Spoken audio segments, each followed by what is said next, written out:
Hello, all of you beautiful beings out there, and welcome to the stream. I am Razim, and this is DevTales. We are working on our SCAR system today, or Stories and Creatures in Alternate Realities. It is a system for playing as Pokemon, Digimon, monsters from Monster Hunter, and more, and is available for public playtest through our Discord or over on itch.io. Why did that not work right? Who knows? But we are using the TF talkies today, so, you know. That seemed to work. I don't know why it didn't work before, but oh well. I feel like the universe is like, yep, the stream has to open with Seda TFing Zim into human. It didn't let me break the script. Yeah, I guess so. But yeah. So, first things first, magic. Magic.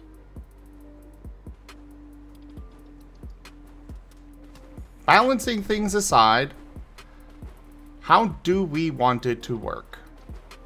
I want it to be different from moves. I don't want it to just be moves, but, you know, different. I mean, that's how I wanted it, so if you want something else, like, I don't really have ideas for other things, because that's what I wanted for it. I wanted it to be like weapons, where it had different things about it, but it used the same analogous base system, and it had things that moves didn't, and it lacked some things that moves had.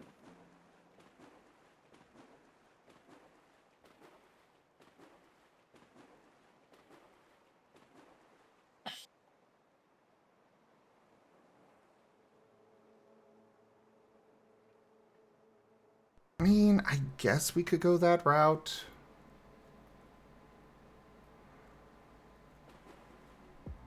I don't like it.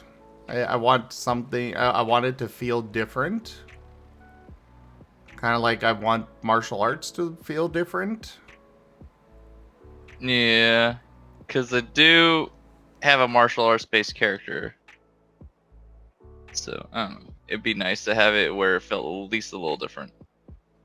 Yeah. Well, I wanted it.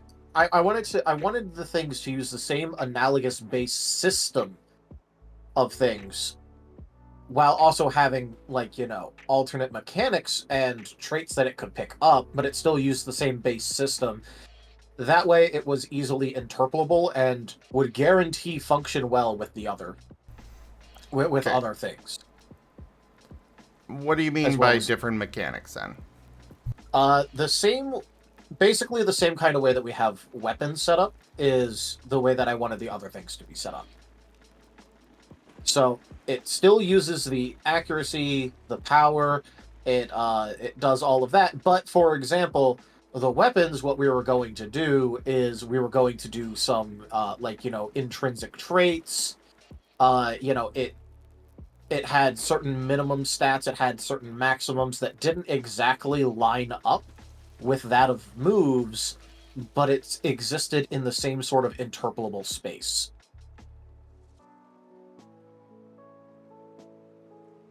So, So it had...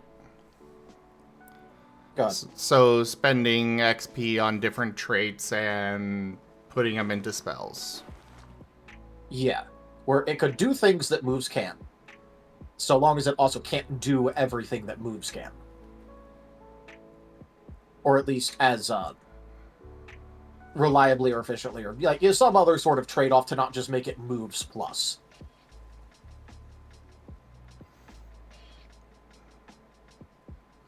Well, what do you have for a suggestion on that then? What I wanted for it was it to be without the inclusion of using mana on it, like actual mana.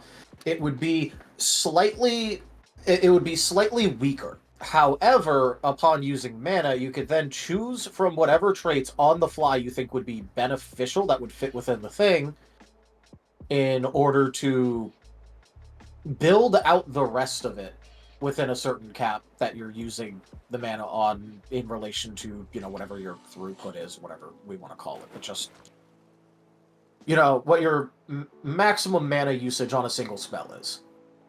And the thing that I was thinking we could do is that means that, it would be like fairly interpretable until we start actually getting into the specific traits of it, which is where we could start doing some of the more esoteric or crazy things.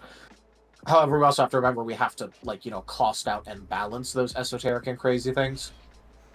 Okay, so you're on board with using mana. It would just be kind of a chart similar to the moves, all the move traits, but a slightly different chart.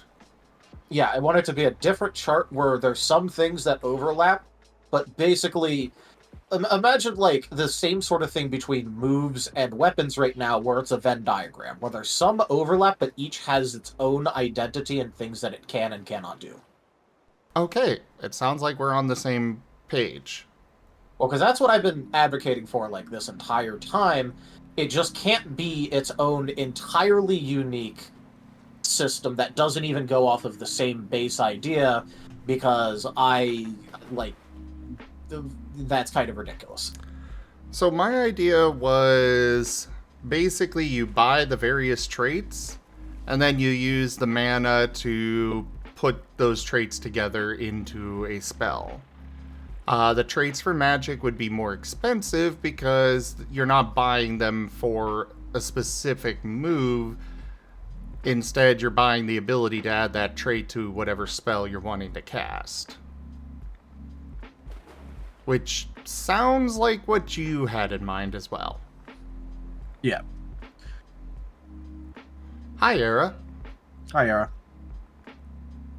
And see, Seda, I told you I'd get magic in today.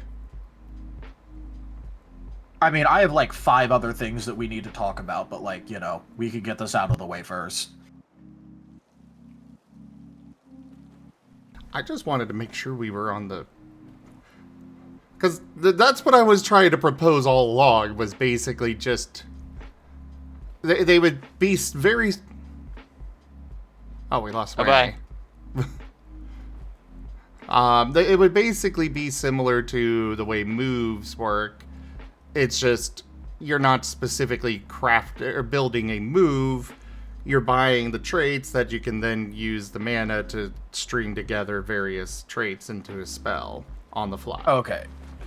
Because the way that you described it at times with what you were saying was that it would be its own entirely unique thing, not that it would be off of the same base system, but it would have its own traits and mechanics and things that you do in terms of having...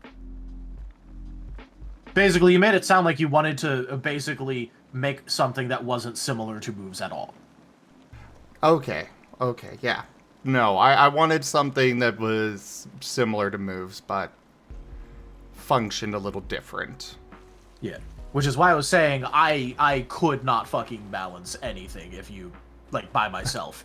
Without, a team, if you made something that was literally its own entirely unique thing. Because I cannot at that point. Yeah, understandable. I was I can do a lot. I just can't do that. Yeah. There's not enough hours in my day. It's basically my plan is both the Primeval Magic and Primeval Might will work very similar in that regard, where they are more flexible compared to moves. You could just string together various parts, various traits to make whatever you're using on the fly.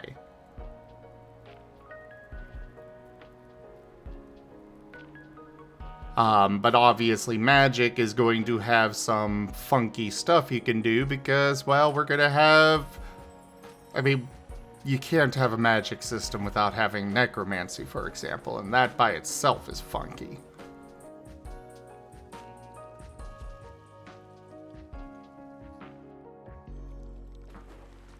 Well, I guess you technically can, but yeah. I mean, yeah, you could limit the magic down to different schools of magic, so you could just, like, hypothetically just have an elemental-based magic, where you avoid necromancy and all the weird stuff entirely. Yeah, well, we have necrotic, so that kind of makes it hard to completely avoid necromancy. Yeah. We literally have a necromancy type.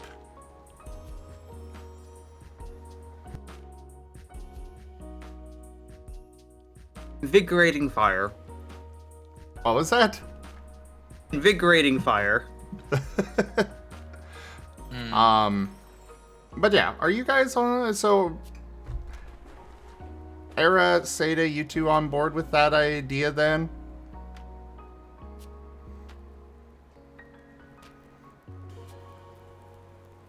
Not opposed to the idea. I do want to just ask the question, though, in terms of solidifying what separates magic from moves in the system.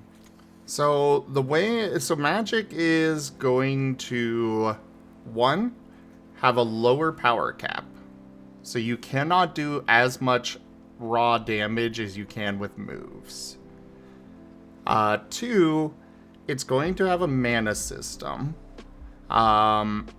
Mostly to put a little bit of a limit on it. Because three, it is going to be a very freeform system where, like with moves, you craft a move and you buy, 4 power for it. You buy 4 accuracy.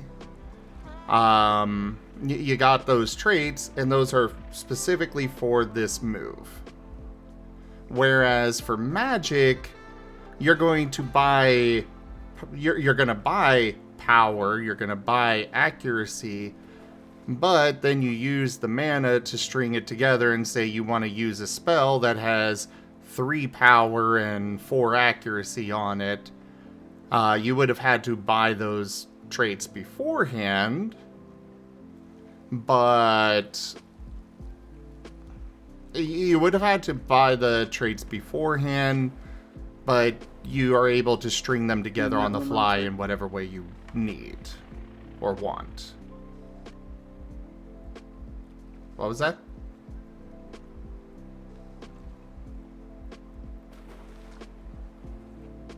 I think he was talking to someone on his side.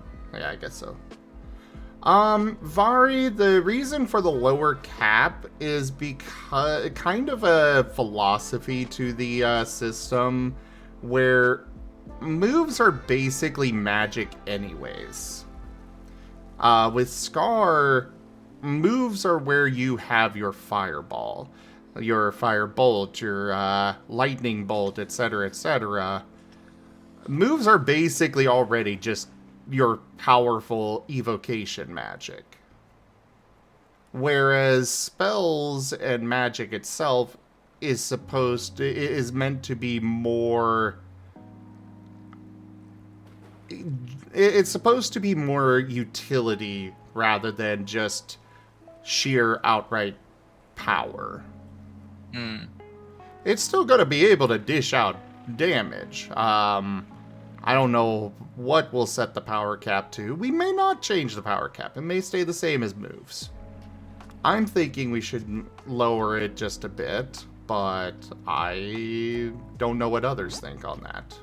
I was thinking of basically making it have a scaling in between, like for the various things, just like lower the scaling ever so slightly, or just put like a little mini negative modifier on it. But Yeah.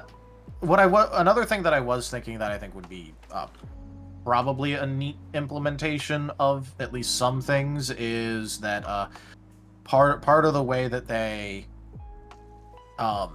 start to like differentiate some things, and I guess when I say differentiate, I mean specialize their magical abilities a little bit, is by putting some of the power into the focus of, like, allowing them to get certain traits cheaper on a spell if they have like XYZ focus trait or whatever.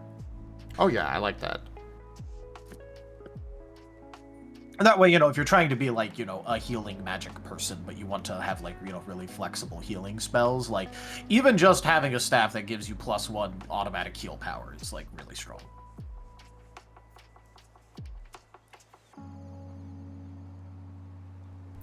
But thoughts on that era?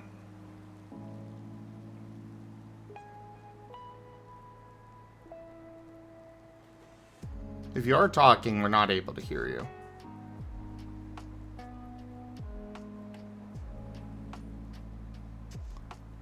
Yeah, that's kind of why I'm sitting here like, I want to hear Era's thoughts on this. Because he was very much against magic. Or not necessarily against magic, but... Oh, my mic shut off because I was coughing so hard. Oh, hi. I peeked it out. Sorry, I'm still a little bit under the weather. My voice is still messed up. All right, as far as things go so far, I'm fine with the core of magic. The only issue I still have is technically the mana.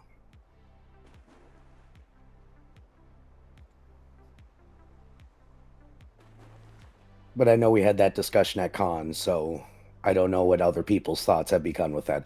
With it being a box of parts, I'm fine with it. With it being a box of parts where you purchase the parts and then you throw them together on the fly, completely fine with that.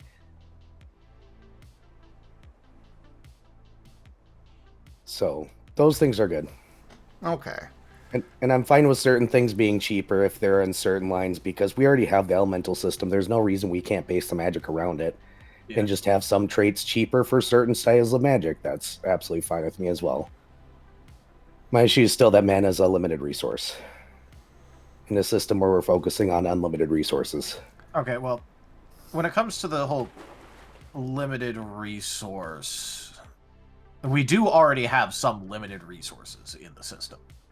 Yes, we do, but with the primeval features, Zim very specifically made the shape-shifting an unlimited resource.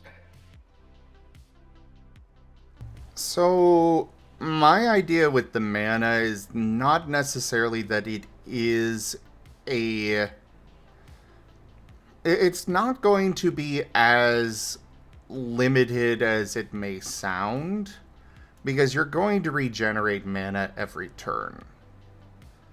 The main purpose of it is to keep you from doing the, okay, I'm just using everything every single turn. Yeah, and then also I do think we should provide some sort of action that makes you regenerate more. But, that's just me. If we're doing it every round and we're doing something like that, I'd love to see the actual rules so I can do math behind it. Yeah. Well, I'd have to I mean, I'd obviously also want that before approving anything. It's just more about the base idea of it. Yeah, right now we're establishing the base idea, and we can figure out specific mechanics as we go. It's just kind of laying down the framework to build off of.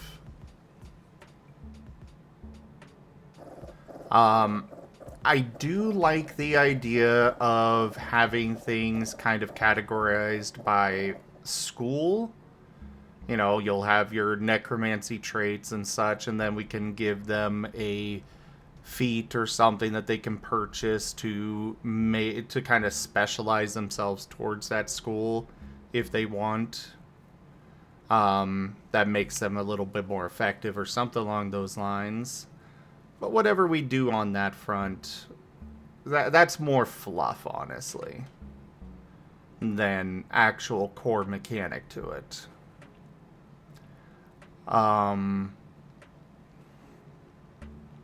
But otherwise, yeah, the main reason for the mana would just be to keep them from unleashing everything every turn.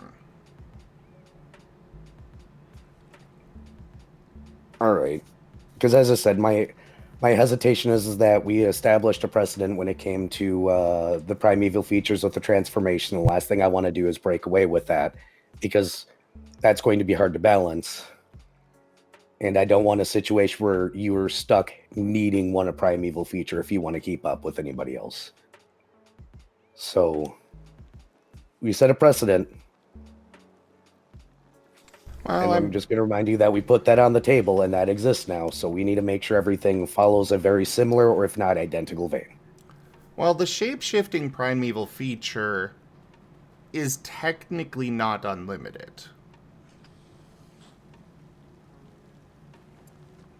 I still want there to be more burn mechanics in that thing, by the way. We can certainly look at that. Yeah, well, not tonight. Like we have more important things to focus on. I'm just saying. Yeah.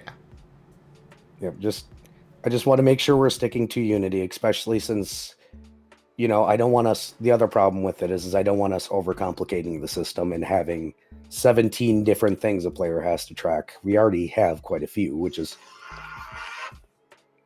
something I enjoy, but not everybody's going to like. So when it comes to core rules, we need to be careful.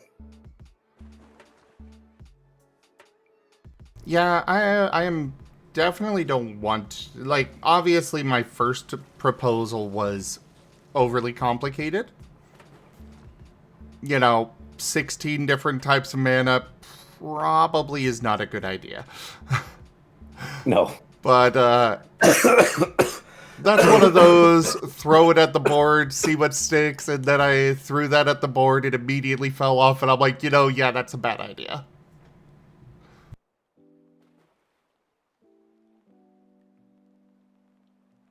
It's the brainstorming. Some ideas are bad. Or rather, some ideas don't work. No ideas are bad. We just might not go with them.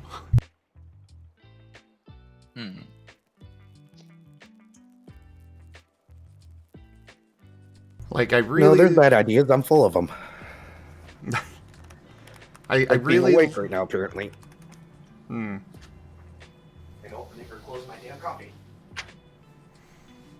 Like, in theory, it sounds really fun to me, the idea of having,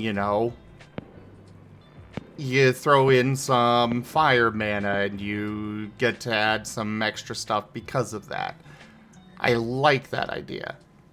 In practice, that would be way too much to keep track of. I already know how much it is to keep track of because that's already like something that people have already wanted me to look at in terms of things. In terms of, hey, what if I wanted to do a character that had this magic thing, and I was like, well, let me see what that would look like in practice, and then it was a lot of stuff.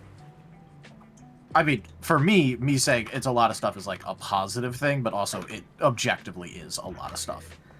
Yeah. I mean, we could always give people tracks where if they choose an element, they lose another element. Yeah, but that also, I don't like that because Yeah. a bunch of people like the idea of doing paradoxical, diametrically opposed elements. That one definitely feels opposed to the system as a whole.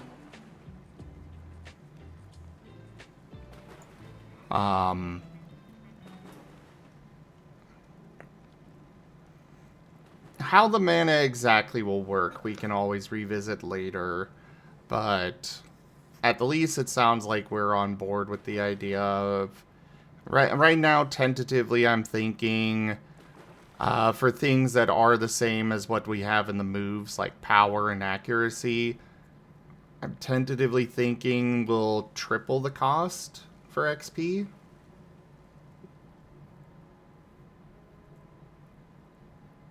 I'll have to play around with numbers on things in order to, like, I could come to you with a proposal, but Okay. just saying we're gonna triple it, like that's That sounds rough in a lot of cases. well, it also sounds like though that like once you have it, like okay, but like actually seeing the implications of it is more what I am like. That's what we're going to need to do. True. Because napkin mathing it is one thing, but actually seeing the implications and how it works is an entirely different one. Give me curves. Show me the curves. Sexy curve math. Is this Oh, where I start shit. bringing up standard deviations? Standard deviations. Deviate me, baby. All right. Would you prefer a sampling standard deviation, or would you prefer a population standard deviation? Okay, so Don't moving tempt me. on. All right. So sounds like we're on board with the idea. We can figure out specific numbers later on costs and such, but I can at least start throwing together a list of traits. The next thing I guess would be what was one of the things you wanted to bring up, Tal? Yeah, I have a bunch of those, so let's go over the laundry list of options. First of all, materials. That is an option. Another one is some of the preliminary things that I've started doing to the character sheet, because I haven't heard anything about the character sheet survey thing going out, but I kind of wanted to actually get started working on that, so I ended up working on that a bit. There is also some primeval feature balancing thing that needs to happen. There's also a trait discussion to be had. All right, let's start with what you think would be the quickest discussion then, so we can try and get through as much as possible and go through it that way. Okay, quickest discussion. In that case, going down to primeval features on specifically an initiative burst. How many times per turn can they use that?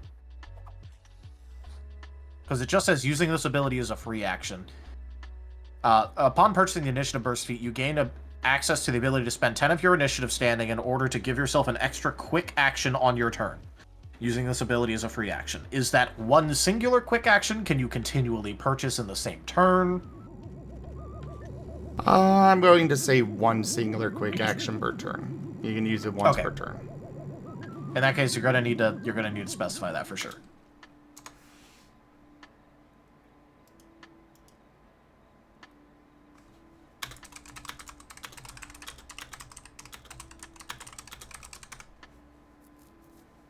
There. This may only be used once per turn. All right. Does cutting in make it so that way you gain a quick action to use, or is it only if you have an available quick action?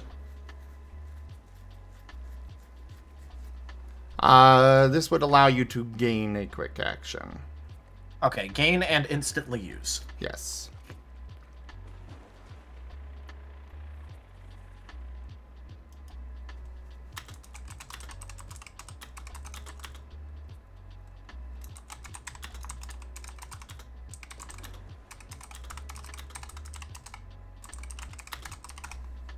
This grants you a quick action that you must immediately use. All right. Overtake. How many times per round can you use it? Because if you get a new turn, and it's per turn, you could use it like 5 times in a row if someone has like, 1 initiative.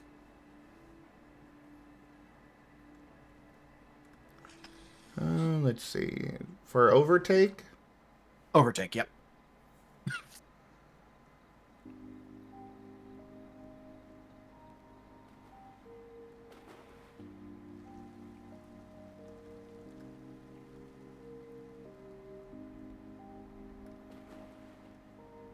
Because if you can do it once per turn, when you start a new turn, you can just do it again. So you can technically do it like 5 times in a row.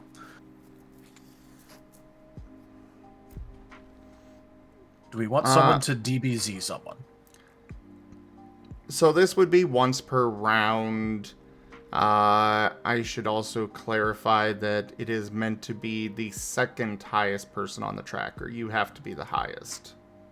Okay, yeah, that is also another clarification to be made. Because it makes it sound like, if you have like 20 initiative, you could just straight up do like 5 turns in a row on someone who has 1 initiative. Because, it'd go to 10, and then 5, and then 3, and then 2, and then down to 1. That's rounding.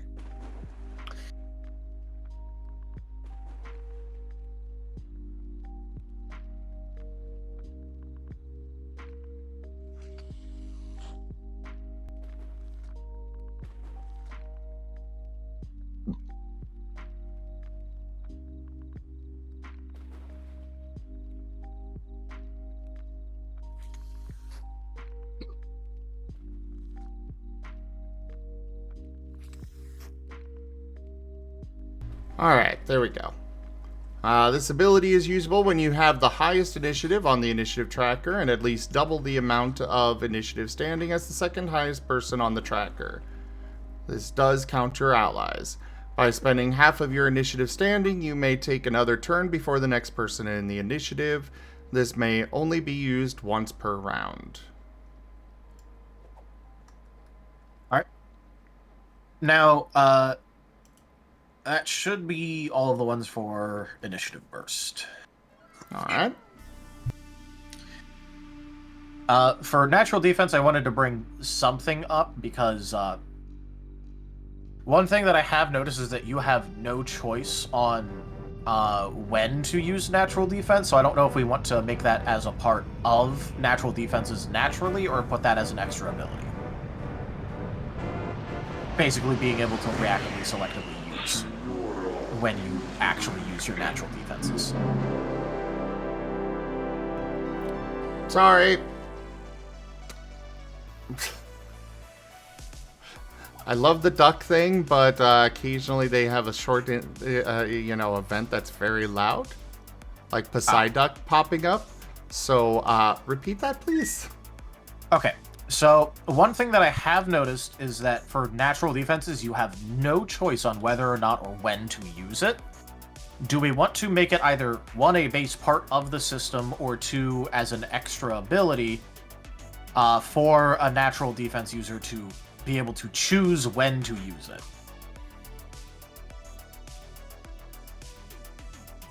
Okay, so for that, I think by default, if you have natural defense, it's going to act first, no matter what. But I do like the idea of putting in an ability for them to be able to choose. All right, so the basically the equivalent of having an activated reactive armor thing going on. Yeah. All right. Because I did notice that by default and currently with our available options, you literally have no choice on when to use it. Which was kind of by design. I mean, it's armor. If you get hit, you can't. It's not physically present. It doesn't have to be physically present armor, which is more what I'm saying. Yeah. So let's see. What do we want to call that ability?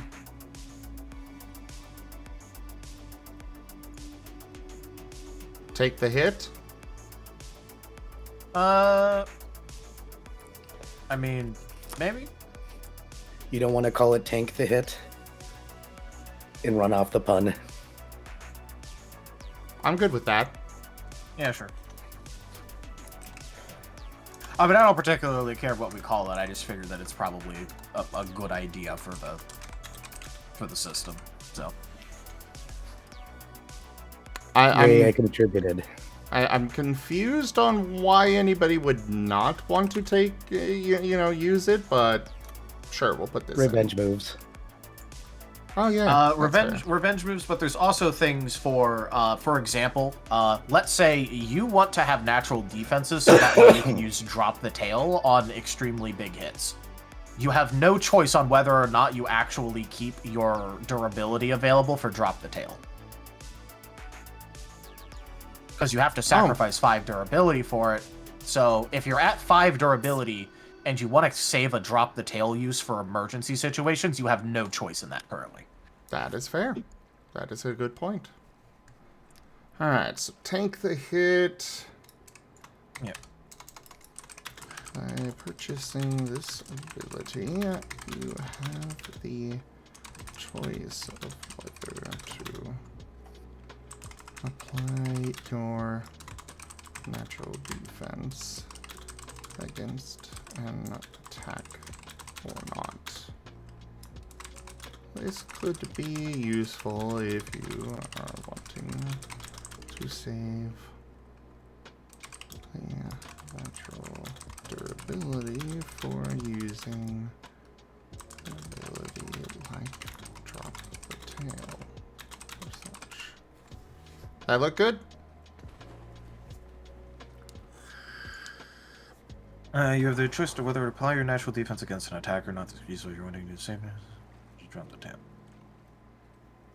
Yeah, sure. All right. I'm thinking 5 XP for this. It's not a powerful thing. It's just more something you Utilitarian. can just use. Yeah. Yeah, it's more like it opens up options for you that like otherwise normally wouldn't matter, but might in niche scenarios. So yeah, it's like a really minor purchase. All right. It's just like, you know, for example, someone could really want to have natural defenses so that way they could use drop the tail to like have get out of jail free cards, but they don't actually want it for taking off 1 damage here or there. Yeah.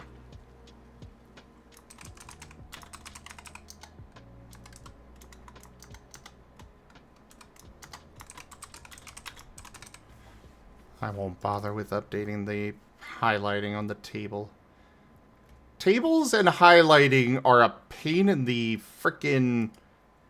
Okay, we're past 15 minutes. Pain in the ass! Seriously, you have no idea how much pain it was going through all of the feats and trying to highlight them. Yeah, sounds about right.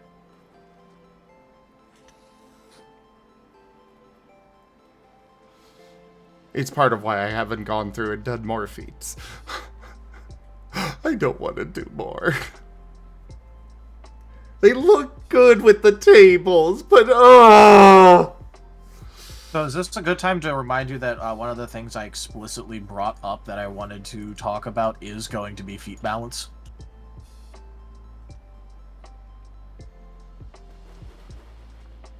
Okay.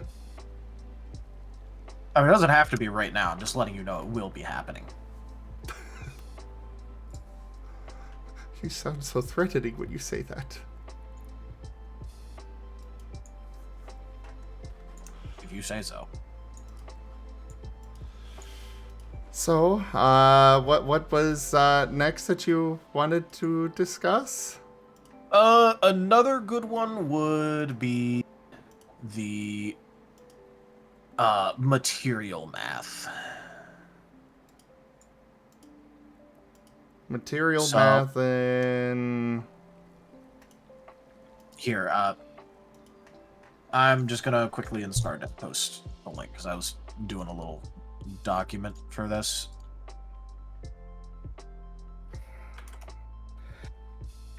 And I'm making sure that all of you have the edit access.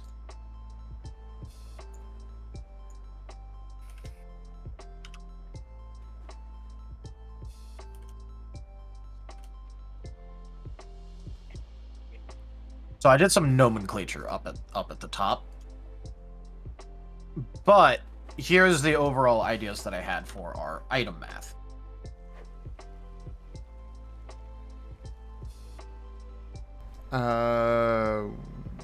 Where's... Oh, you put it in ScarDev? ScarDev, yeah. Yep. Okay.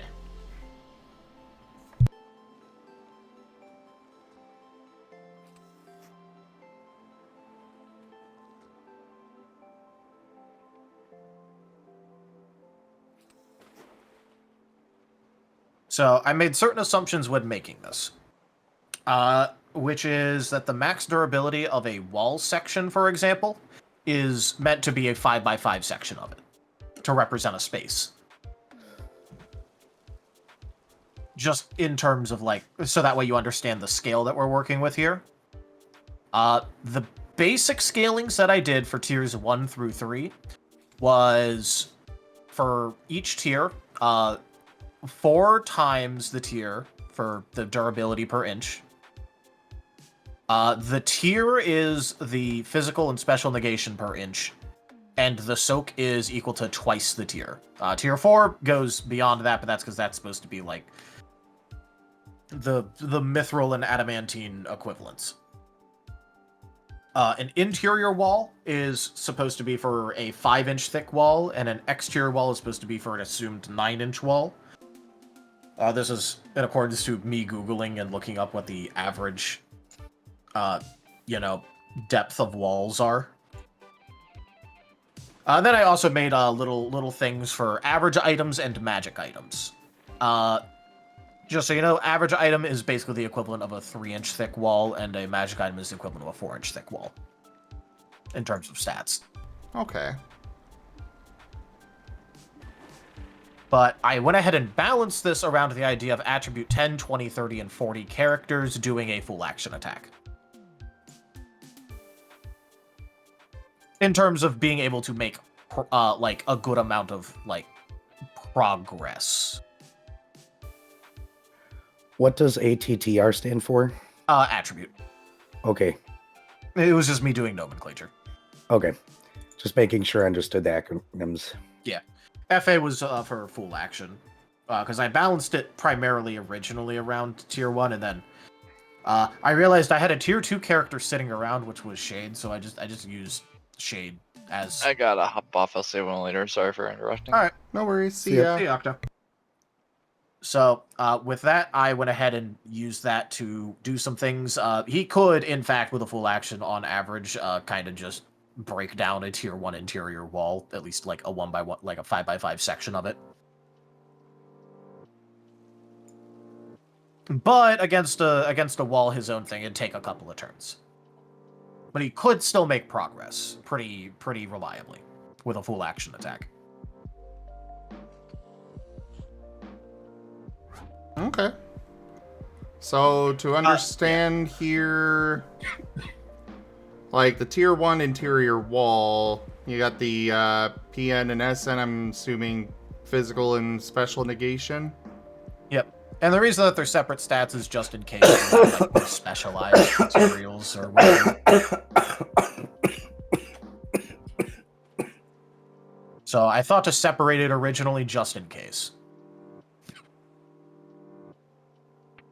Yeah, so max durability, physical negation, special negation, and soak. So that way, like, you know, if you're trying to, like, pierce through, like, a wall in order to hit something on the other side, you know that to basically deal damage to anything on the other side of a standard wood, like, tier 1, like, you know, wood interior wall, you're going to have to deal at least 16 damage.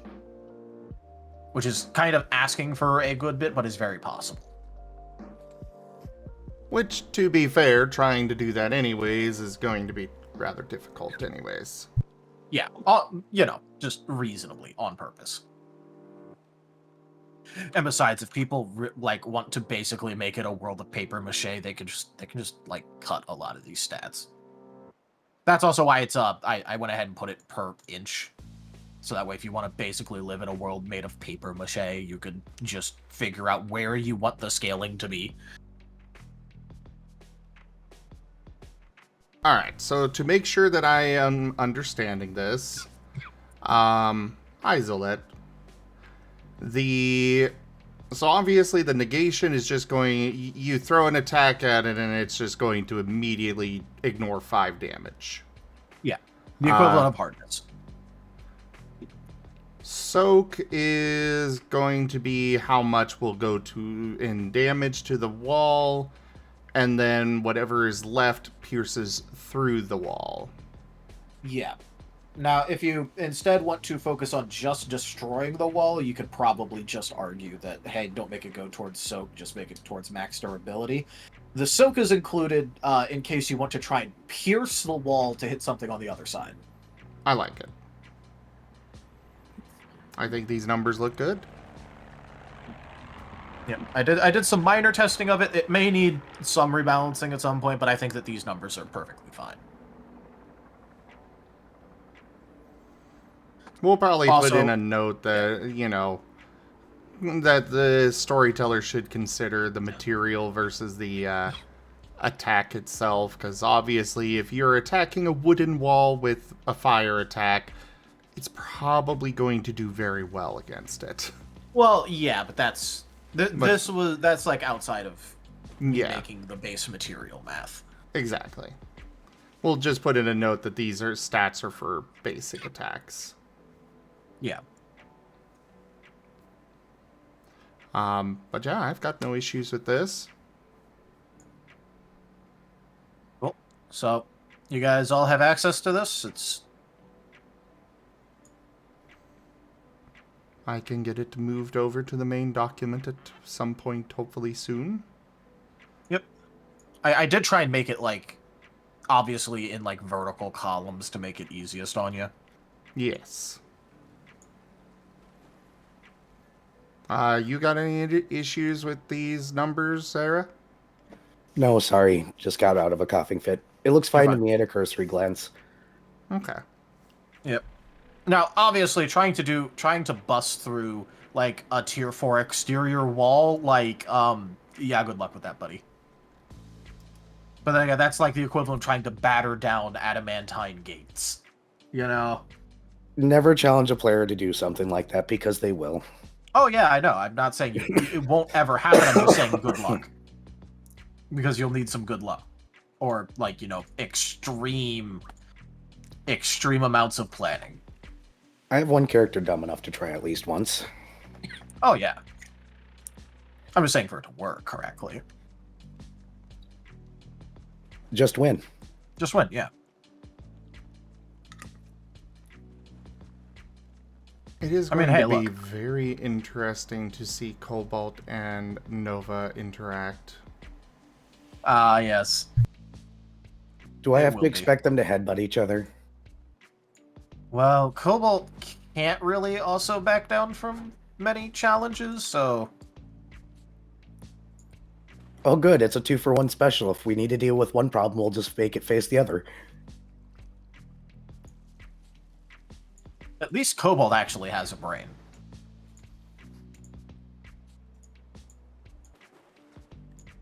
If Nova only had a brain. Do-do-do-do-do-do. Yeah, but then he'd be weaker.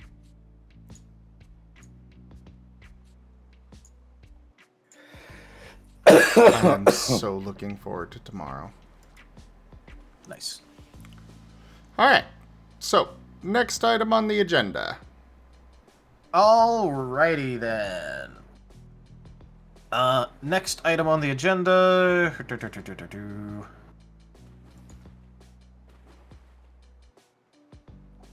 I had some things also written down, but...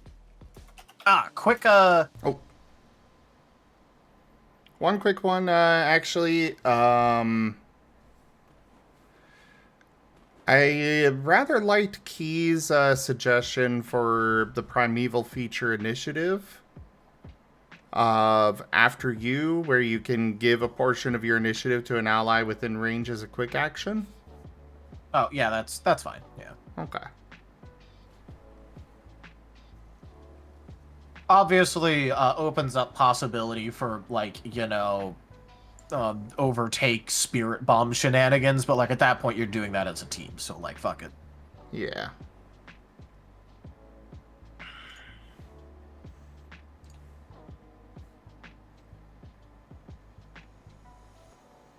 Okay, so yeah, next item on the agenda. Next item on the agenda is, at least the front page, because I haven't done the other pages, but the front page of at least my current tests, 1.4.1 sheet.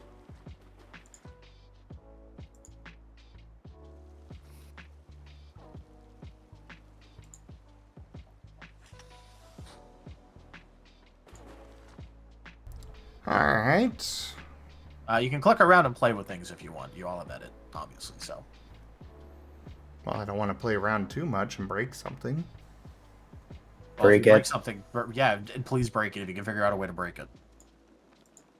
Fair enough.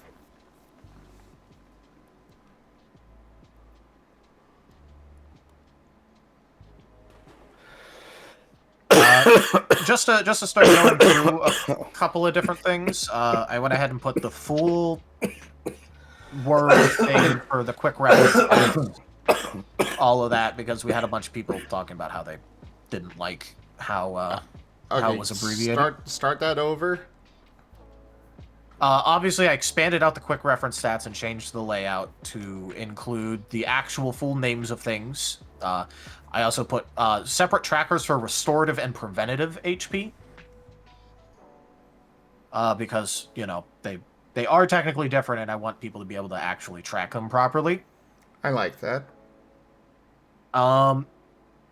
maneuvers, there's a little maneuver box to keep track of, like, let's say you do an aim maneuver on your previous turn. It's just there so that way you can tick it real quick to remind yourself, okay, I did this. Or if you do, like, a brace or a dodge, it will change the relevant quick reference stats. I like that. Yep, and then Prime is there as well because it's something that, like, you might just forget you had going, and to, like, remind yourself, oh, hey, I had a Prime at the top of a round. Armor effects got expanded out to also show the full names of things. Definitely good. Do we have somewhere for natural armor? Because, you can have both. No, but I was thinking about converting something else into it. It was just more like, I wanted to know if this sort of layout was good for it before I just, like, because I have places where I could just easily chop it in.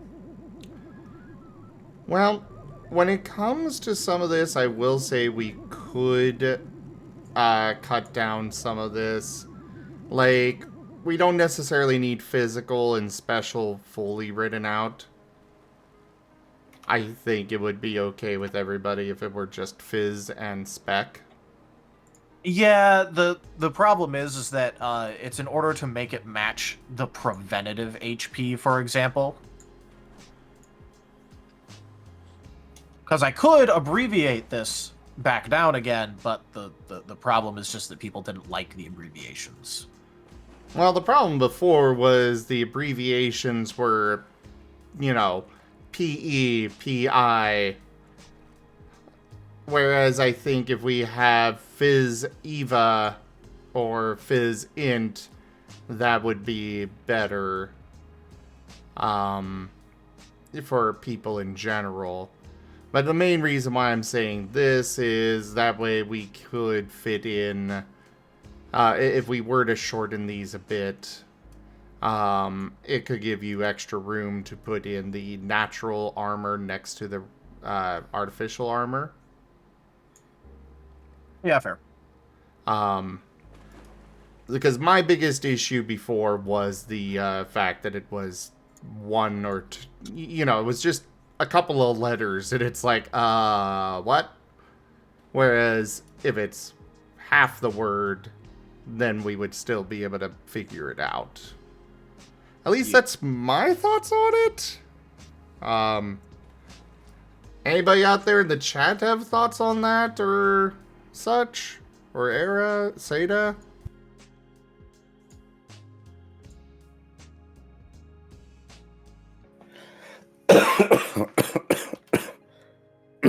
Oh, I'm not muted. Okay. I think it'd be fine with Fizz, Eve, etc. Shorthand over letters, I think would be fine.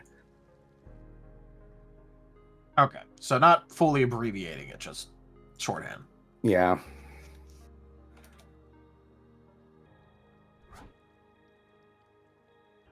Yeah, because here Sorry, it does feel a little too much. Before it was too little, now it's too much.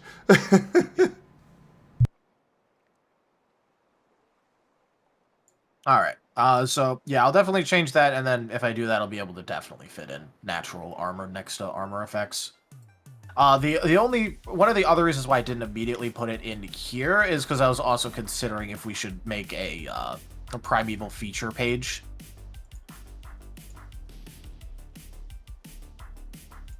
What do you mean? Like, along the bottom, like make a page for the various primeval features you have going. Oh, like a tab for them? Yeah. I would definitely say put that in. Just keep it generic for now. And maybe put some little slots for tracking things. Yeah. Because, while right now we only have the shape-shifting one with the stability mechanic, that's not to say there might not be others at some point. Yep. Okay. But I will go ahead and fit in a block for natural armor on or natural defense on the front page anyway. So moving on to the next things, we have the exhaustion ticker back, and it works. Hooray! People were wanting that back. Yeah, I mean, I liked it. It just took up a lot of space, so I'm confused. tried to figure out. Does that go up to 36 now? Yeah. Why? It doesn't scale because technically speaking, with how we have things laid out, you can gain an insane amount of exhaustion points if you do something like, a second wind by exhaustion for additional healing, and you could go really over 20. It's just that once you get past that break point, you can't willingly gain more. But because you gain it all at once after the action, you can exceed 20 by a fair bit, actually, with certain mechanics we have in the game. And in order to cover your recovery period correctly, it goes up to, like, a really large amount. You could take yourself out of game for a couple of weeks. Got it. Yeah. It is a possibility, so the tracker does go for a while, because it also makes it nice and fills out additional space, but it does have an actual use to it. Fair enough. I would at least like it to be, 10 to a row. Okay, I know that's that gonna make it look a little bit janky, but, like, okay. Well, I mean, you're going to be shortening the quick reference stats as well, so... Oh yeah, no, but I mean it's gonna be a little bit janky but I'll figure out a good layout for it. Okay, ideally, I'll rephrase. Ideally, I would like it 10 to a row, or 5 to a row, or something like that. But if it looks better the way it is, I'm okay with that. All right. Hit stun tracker just got expanded out in the same way everything else did, just in case. Again, I could change that back down. Here is a good one. So for the hit stun tracker, is there a way to, in Google Sheets, do a little ticker box? I with thought the about that. Arrow up and down. I thought about that. I could try. It'd be very, very complicated if it could work at all. There is a way of doing it. It's just really finicky in Google Sheets and has a habit of just breaking. Okay. There is a way to do it. Yeah, because remember, I was thinking about doing that with the one of the earlier editions where it had, like, the plus and minus on the stat changes.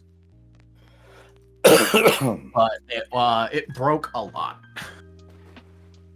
It's one of those parts of Sheets where it has trouble keeping count of. It has trouble doing advanced features unless it's doing them all at once. You can technically get Google Sheets to do a whole lot of things. It's just getting it to do it consistently is the problem. Yeah, but yeah, no, I did think about putting in, like, a thing where, like, you could just click the button and it would all reset as well.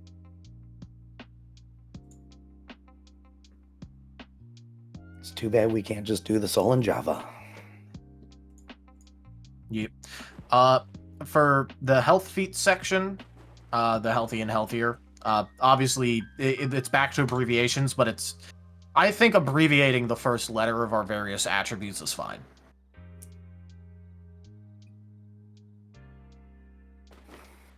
In all honesty.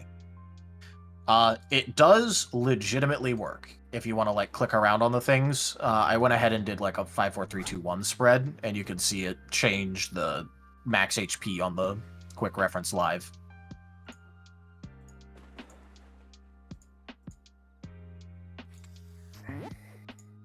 And it does work if you have multiple rows of it going. That'll probably make a lot of people's lives easier. I've been hand altering it and just sending people the code. Yeah, the healthy feats are very nice. Don't worry, if you look to the right a bit more, there's the resources, which is the max vigor per game, or max vigor that you can accrue, the max will you can accrue, and your boost per game, right next to your spent points. So that way you can keep track. We may want a if we could get somewhere to put it, because storytellers are encouraged to give out bonus boost dice. Yeah. So somewhere else to track that would be good. Yeah.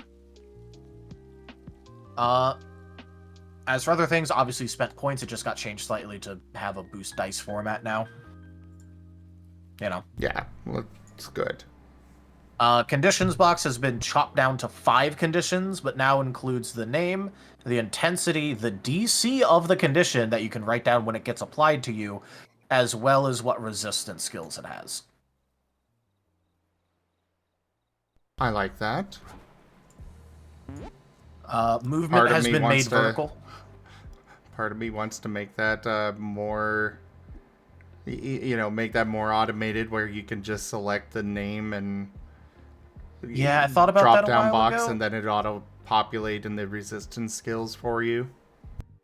I was trying to think about different ways to do that for you, but it's right now. Obviously, when it's not finished, I'd have to also. I didn't want to start messing with that while the layout was still in a lot of flux. Yeah, that one's hard fair. because you have to reference an external list. Yeah, which I can make. I can literally make a different tab that has a different list and then have it reference that sheet and check all that. I can do that. Yeah, but not worth it now. It's not worth it right now. I can do that later. Movement is vertical, just to make it fit better. Land, burrow, climb, fly, hover, swim.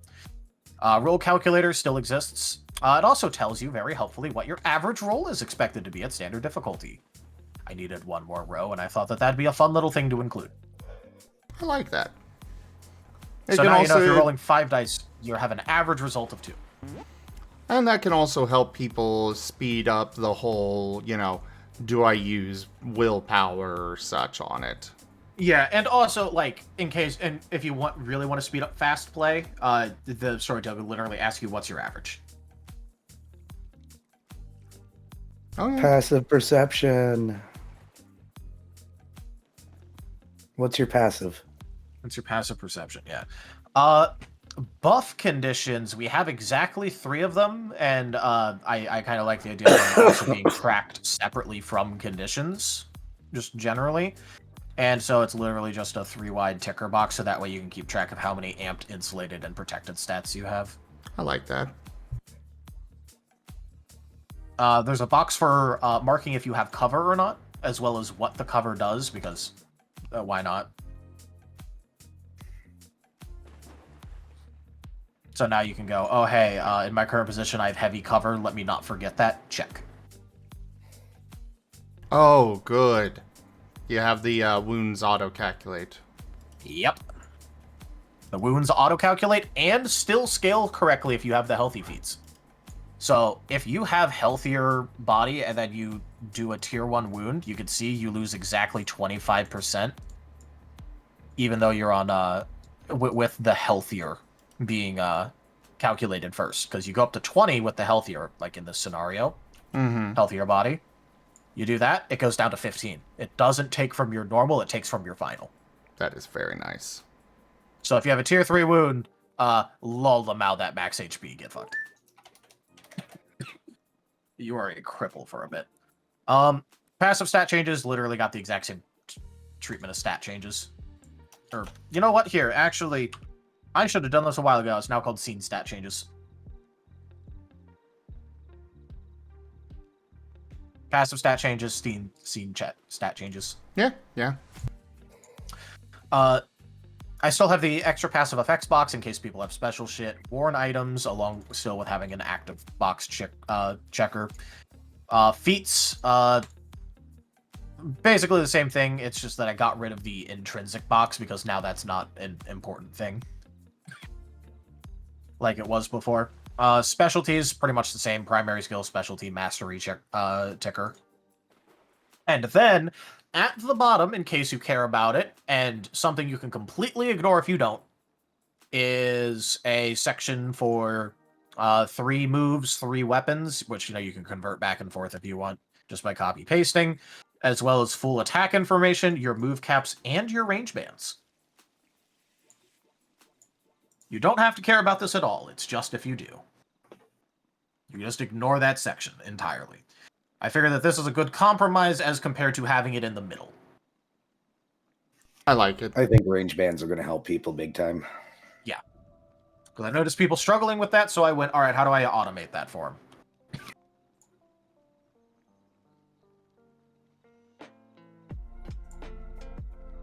But yeah, so here's my current thing for the better, Okay, one problem. Why is it Yes. 1.4.1 when this is quite the overhaul? Build versus, or patch versus build. Yeah. It we still have a lot of the same. We haven't done a major system overhaul with a lot of the stuff. It just changes the because if you look at if I go into version history of the actual okay, I'm good with the 1.4.1. I was kind of just thinking that it would be more useful, a little quicker for people to be like, are you on 1.4 or 1.5? We can push it to 1.5 after the survey and any other changes get implemented.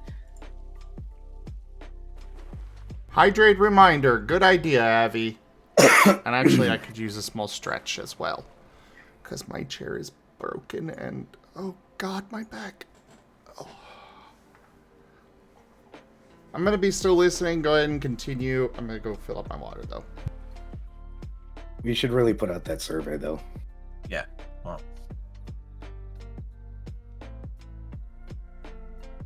I mean, I've mostly been waiting on you. As far as I was aware, the survey wasn't quite ready yet. I've told you several times now that it's done.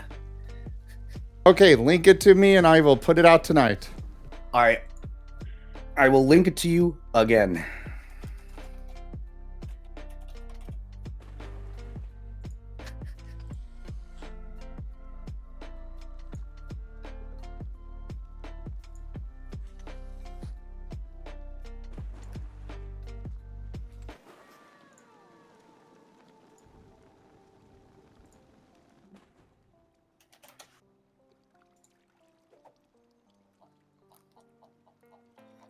Here you go.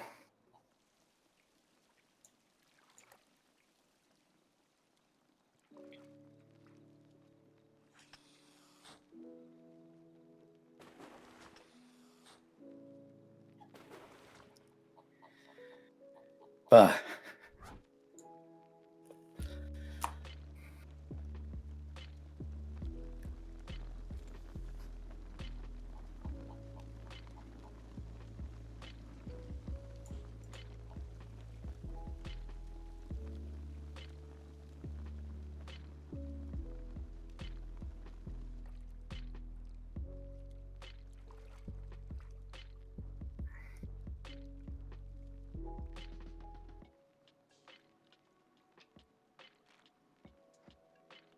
You know, it'd be really great. What? If this con cred would get the hell out of my chest already. Oh yeah, that'd probably be pretty nice for you. We're cropping up on 2 weeks of this nonsense, and I am very done with it. My side has begun to really hurt from coughing so much. Yeah.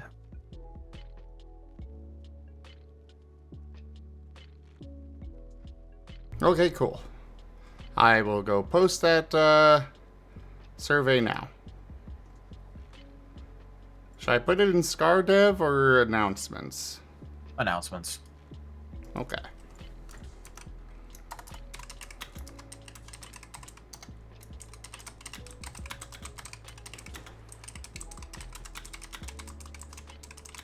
Also, I'm not gonna lie.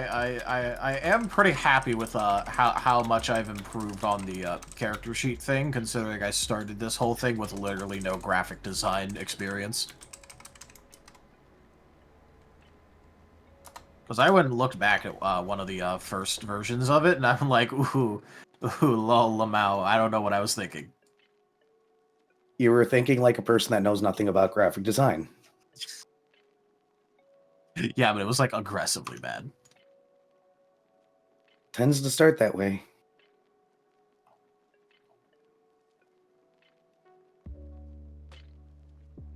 Okay, so next item on the list. All right. So there is a couple options here, and they're mostly all going to be long. Okay. Now we do still have a while, but I know that you were trying to go through the fast things first. Well, what are the options? All right. We could start going through conditions and really making sure to word those correctly and actually do the condition update that we were saying that we were going to do for the past forever. That is definitely one of the options. Or we could also, for example. So with that, are you talking about me just typing out the sections rather than just the shorthand kind of notes we've got right now? Or is there something else that you wanted to bring up with conditions as well? So there is some things with conditions that I think should be brought up a little bit, at least in terms of clarifications and all of that. But Okay. it is mostly about actually going through and doing things. Actually, I will typing once it out again- is something I'd want to do off stream, just so I can focus and just sit here and do it. All right. In that case, a couple of small things to go over with that then, because that'll be pretty quick, is once again bringing up the thing about stun.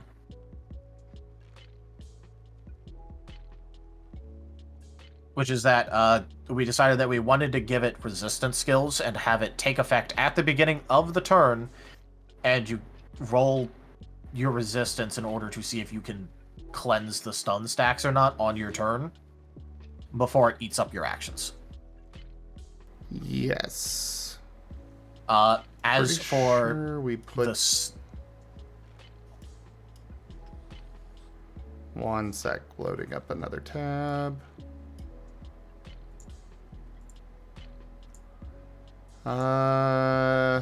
Did we put that in the to-do? We did not put that in the to-do list. All right, yeah, let's get that. No. Let's go over that real quick. Yep. So the in the side group that we kind of like discussed this first in, we liked the ideas of initiative and integrity for the resistance skills. Initiative because it, sort of represents recovering fast from the stun, like, being able to act even though you just got, like, interrupted. Initiative for that. And integrity for basically being able to just continue walking through it, which are kind of like the two usually represented thematics for how someone gets past a stun condition.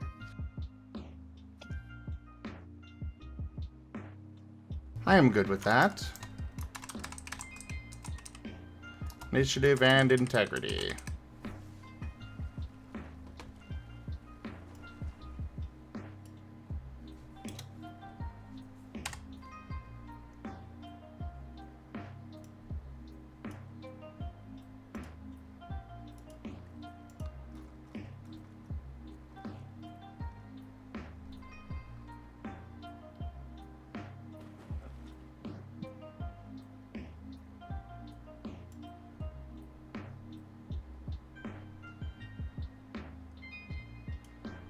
Do we want to keep the soul save increasing by 1 per current level of stun for attempting to resist the first stun? Or new sources of stun, or do we just want to get rid of that since they can roll to resist? I think we should try and just get rid of that because now they Okay. can actually roll for resist, because that was supposed to be the balancing mechanic for getting to there being no resistance, which that was kind of a failure of a balancing mechanic. Yeah, most people kind of forgot about it. Well, also, even when we did do it, like, it was okay, but, like, it wasn't that helpful if the stun was all being applied at once. If you're just getting mass single target stun, single instance, it doesn't do too much.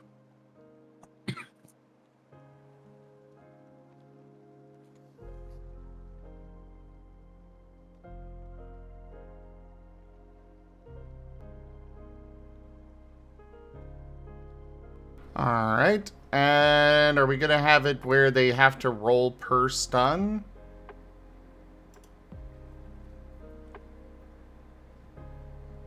I think rolling per stun would be pretty fair. Okay. Because if we have it roll all at once, then, like, you know, basically make a single roll, then it's like, you know, feast or famine. You either get hit with the entire stun, or you get hit with none of it. Which, I definitely prefer there being a more middle ground. Agreed. And it also means that, like, you know, if you get hit with 3 stun stacks, it's still worthwhile, because, like, you know, now you have to roll 3 times, and if you fail 2 of them, you still get stunned out of, 3 of your, both of your standard actions for the turn.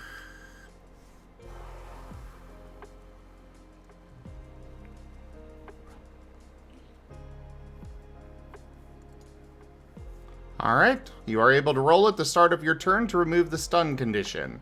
You must roll for each stun stack applied to you. That good? You should probably specify if it actually has an action cost or not, but...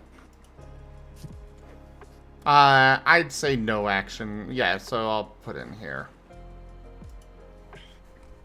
This does not cost an action.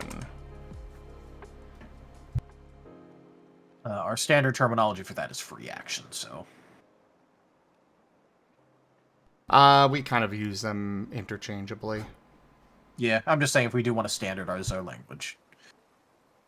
But, you know, we're gonna pass through all that shit anyway later, so, like, it was just more me bringing it up now. Yeah. Alright, I will put in that it is a free action. This resistance attempt is a free action.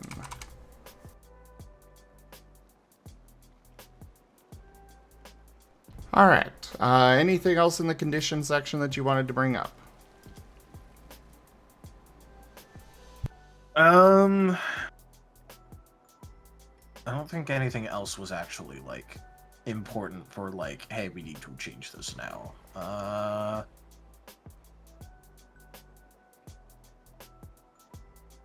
Also, I appreciate on the test sheet that the buff conditions are spread out like that. Because I do want to figure out some other buff conditions.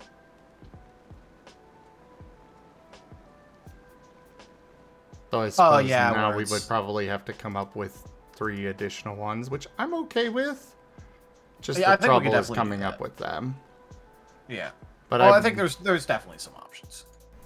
I really want to come up with additional buff conditions just to counterbalance the sheer amount of negative conditions we've got.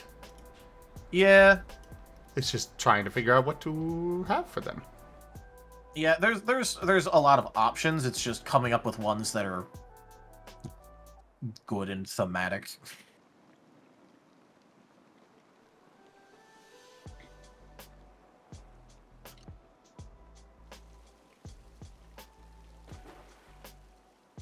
Alright, so nothing else for conditions?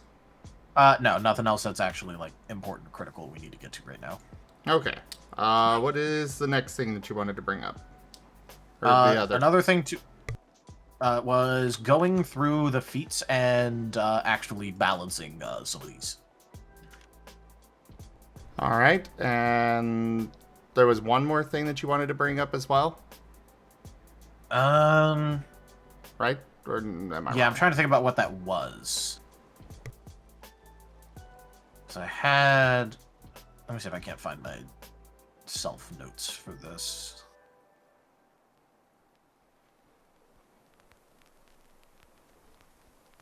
By the way, all of you out in chat, you're amazing.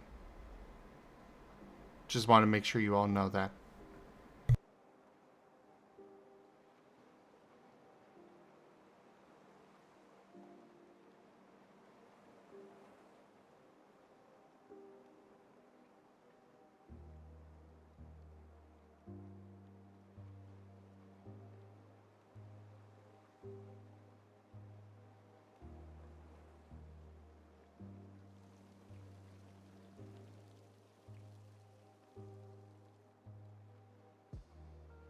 Yeah. A couple of very, very small things, which is we can include a cost for trip now because we actually know what prone does. Because that's currently sitting at a question mark in the tactical move trait section of chapter 7. That is a great idea. Let me refresh on prone. Let's see. Melee attacks are made at -1 difficulty. Ranged attacks are +1 difficulty. Okay. So then for... Scrolling up and up and up and up and up and up and up and up and up and up and up and up and there we go. Alright, so trip. You could have just used the outliner.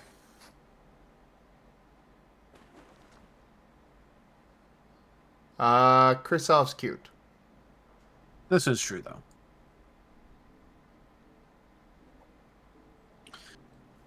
But yeah, no, trip is currently sitting at a question mark. I definitely think that this is a fairly strong effect.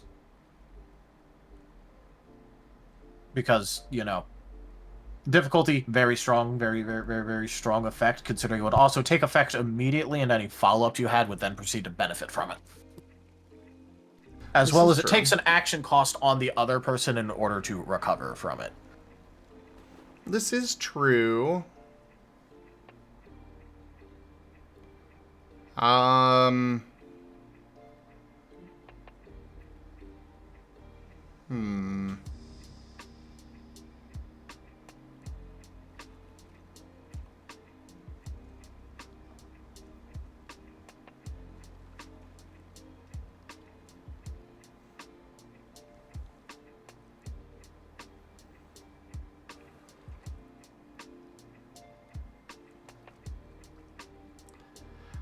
I would say...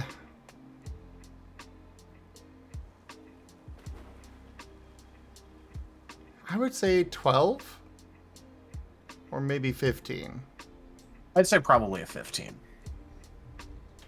I can live with 15.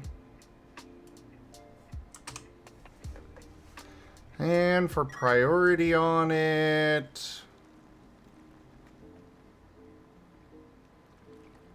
9? Let's see what else happens at 9. That's where conditions are applied, so yeah.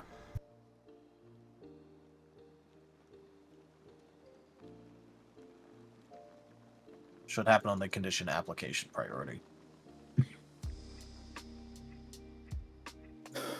Okay, I'm back again. Welcome back. Do you know what I just found out? What? I was looking at a restaurant. I had ordered a ham sandwich from a restaurant, and in their menu at the bottom, with a little asterisk, it says, adds chicken to fill out meat. So now I know why I'm feeling so absolutely crappy. Ah. I'm having an allergic reaction right now. Okay, is this like a, you need to go to a doctor allergic reaction, or is this just like you're going to feel like crap allergic reaction? I'm going to be having trouble breathing and feel like crap. It's fine. Okay. And my body may or may not make me run to the bathroom several times. All right. So it's like whenever I eat a banana. Got it. Yes. Although specifically, bananas make me feel like I'm having a hot knife twisted in my stomach for multiple hours, so, you know. I get hives, I have trouble breathing, and I vomit. Yeah, no, I I don't have all that. My main thing is mostly just the whole ooh boy, does that feel like a hot knife in my stomach. So I apologize for being in and out. I didn't understand why I got off of work and I started feeling super crappy, but now I know why. You now understand. I order a ham sandwich. Oh, we may use chicken to fill out the meat instead of the ham that you wanted. It's actually extremely common. Noodles and Company, their meatballs have chicken in them, so I can't eat there. So does their steak. A lot of products at Subway will also use turkey or chicken to fill out a lot of things. I could say something that will piss off everyone in this chat in relation to recent recent court ruling in my home state. Did you guys know that you have no expectation for boneless wings to not have bones in them? There's like a federal guideline for how many bone fragments they can have inside of chicken meat or something like that. Oh, no. In Ohio, the Supreme Court has recently ruled that boneless wings can have bones in them. In this case, it was 1 3/4 inches of bone that got lodged in someone's throat, and they said that they had assumed the risks because boneless chicken wings does not promise that it's boneless, because you wouldn't expect that if you got chicken fingers, it would include fingers. So you're the new Florida, got it. I live in Ohio, so. To be fair, Ohio's always been that kind of pseudo Florida thing. Yeah, I know, but it's always fun to make the joke that Florida North now exists. Yeah. So yeah, no, in Ohio, it is now legal precedent that boneless chicken wings is a style of making chicken and does not actually include the promise that it will be boneless. As legal precedent.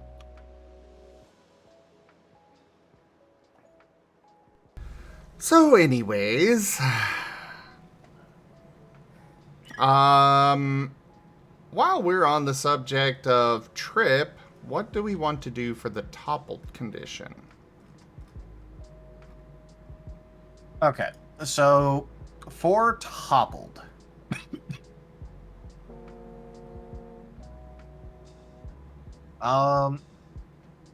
I believe that the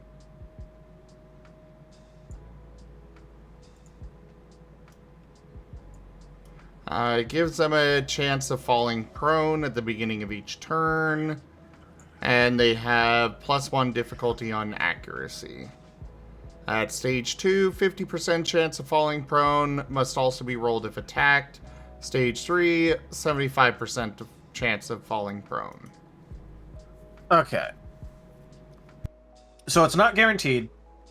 It's its own thing, which is good because part of the thing about Trip is that you can throw that on an actual damaging move for just an XP cost, and that does have a real thing.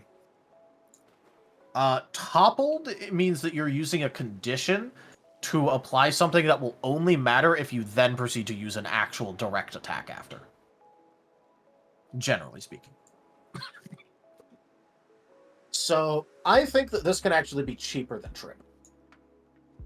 Because it has less synergy, and in order to get this, you have to pay the condition...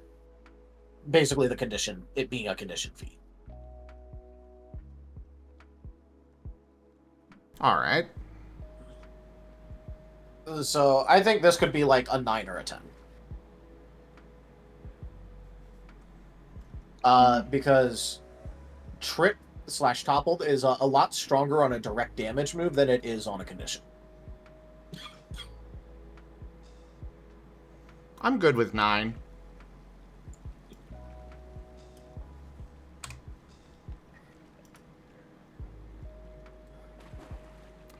And let's go ahead and go over pushback as well. Do we want to keep it, or do we want to just get rid of it first off? I am kind of against pushback a little bit because it in my opinion, it's sort of like something that you would throw on.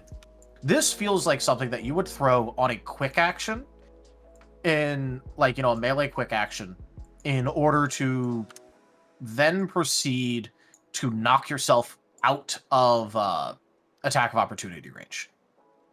At least in terms of the thematic of it, which I don't like that thematic because that is a very big safety feature.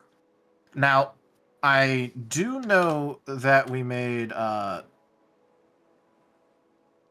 ruling. There is another trait that cannot have, I think it's Fury that can only be on quick action. Yes. So we could make it where this cannot be put on a quick action move. Yeah. But this still does basically make it so that way, it's attaching a 5-foot step to any move you want.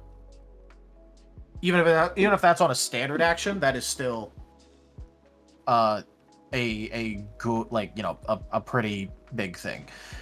Now,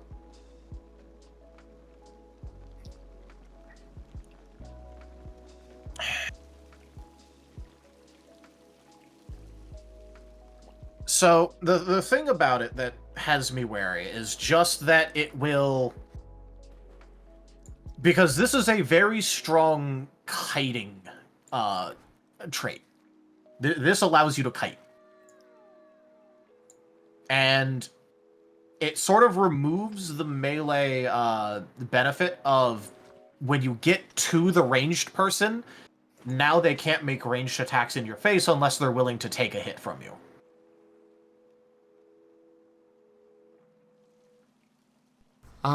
What we could do with pushback is, 1, it cannot be put on a quick action move.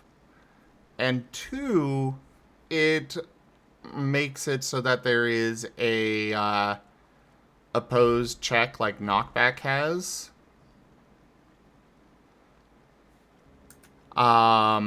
In order to allow you to, avoid the attack of opportunity. If you win the opposed athletics or acrobatics check, then you don't get the attack of opportunity.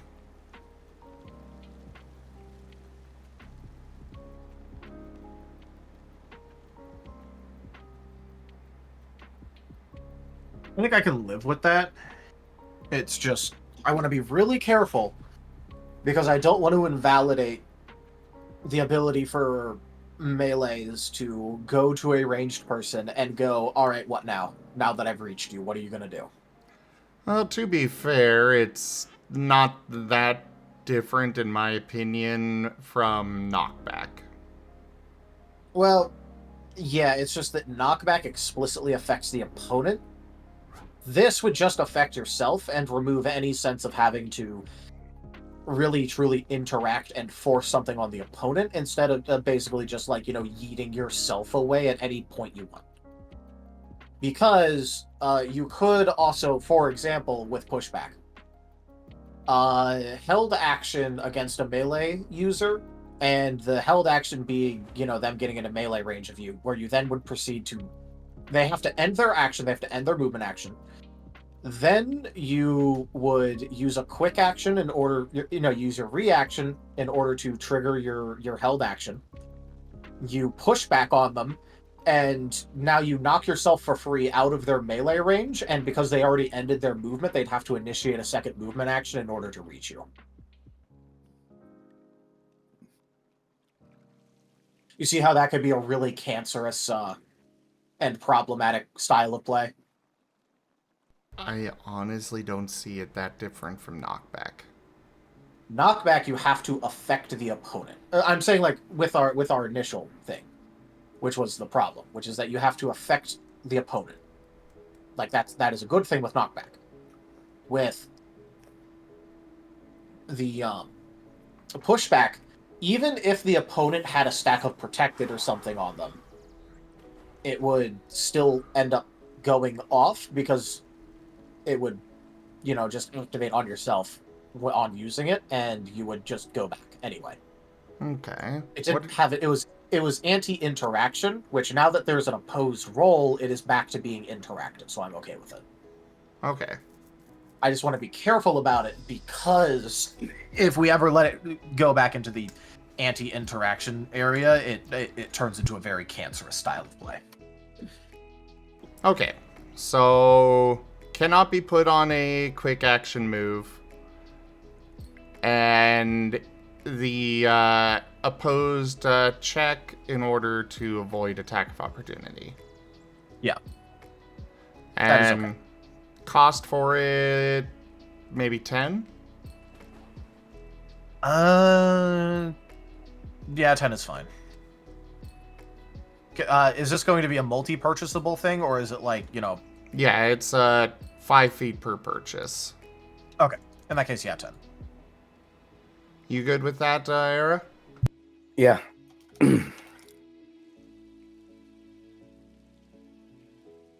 And I'm gonna just remove the negative possibility from it. Because the negative version of it is literally just knockback. Yeah. Or drag. Or drag. It'd be like self-drag to the opponent, which is, like, Yeah. okay.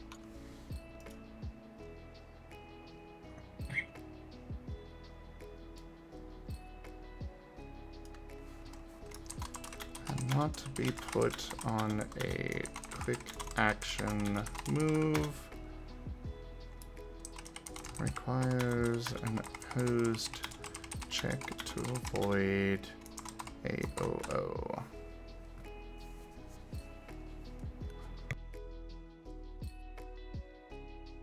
Alright, so we can finally allow people to buy those and add them to their moves.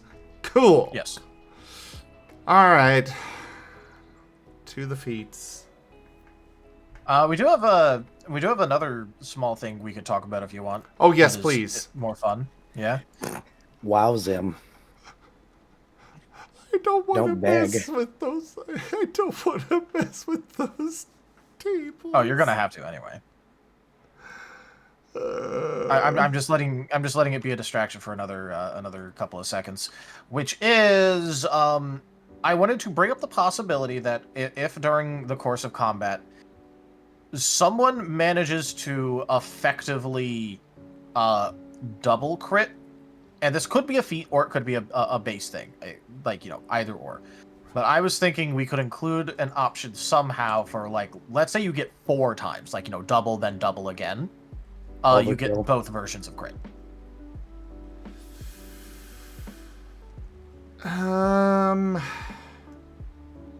You don't get to choose the same one twice. It's just now you get both of the versions. And to put it into perspective, you would have to quadruple their evasion.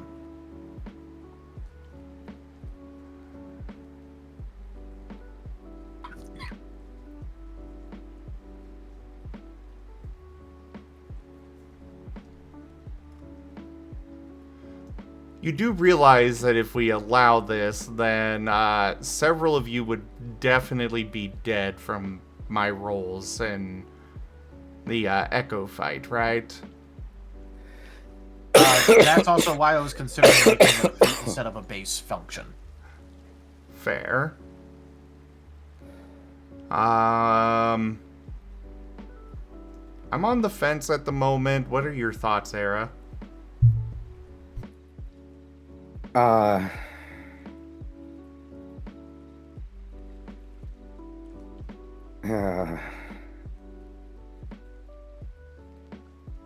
not sure, to be honest, right now.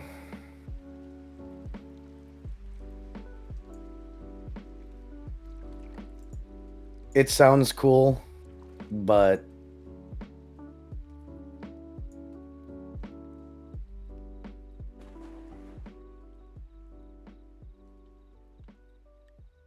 I don't know.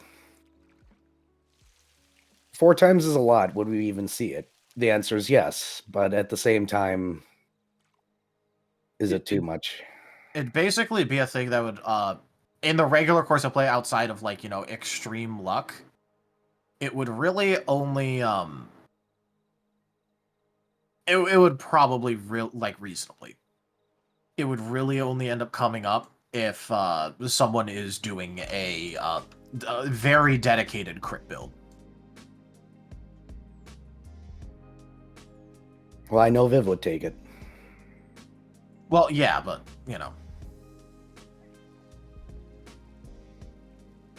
We can always give it a try and see how it feels. We can always change it to be higher. 4 times is, I want to say unlikely, but I've seen rolls. Oh, I mean, like, I would have gotten this in a completely normal course of play multiple times before.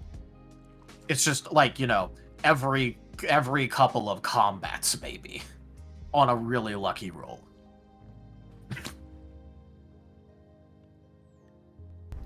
I'm okay with it being a feat.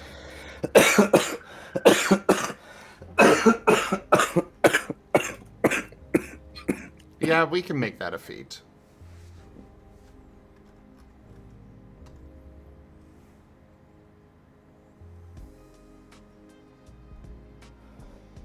That would be a combat feat then.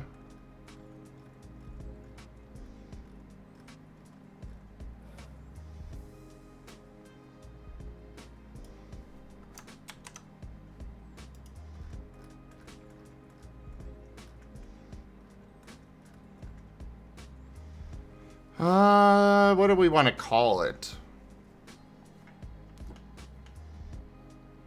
Overkill?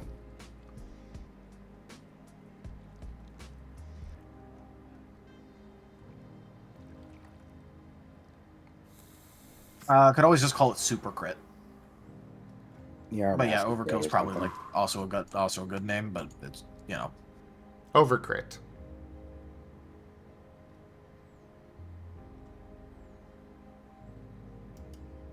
Yay, nay? I honestly I don't care too much about the name of it. Alright, overcrit it is.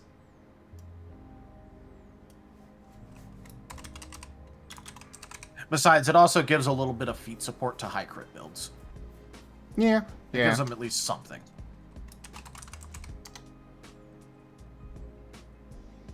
This is, also kind of a little bit of a gamba feat because it also implies you're going to roll well enough for it to matter.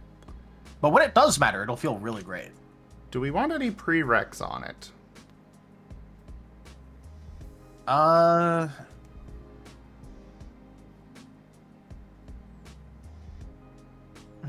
In terms of prereqs, I mean, do we have any generically available accuracy raisers? Not feats? really. I don't think so. Yeah, feats I didn't think so, but I wanted to ask.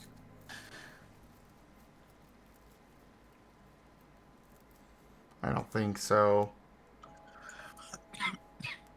Because if we did, I would recommend it being having a prereq of that first. But in that case,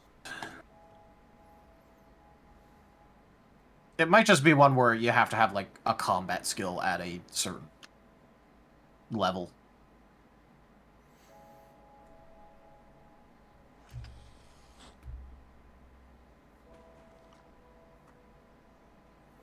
I think I'm okay with it just having no prereq, considering how rare it's going to be to trigger in the first place.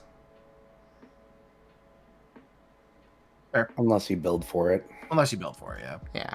Which, in that case, well, your prereq was basically you building for it. Basically dedicating all that XP into making this your thing. Yeah. Yep. Alright, so... this feat allows you to receive both options when scoring a critical hit.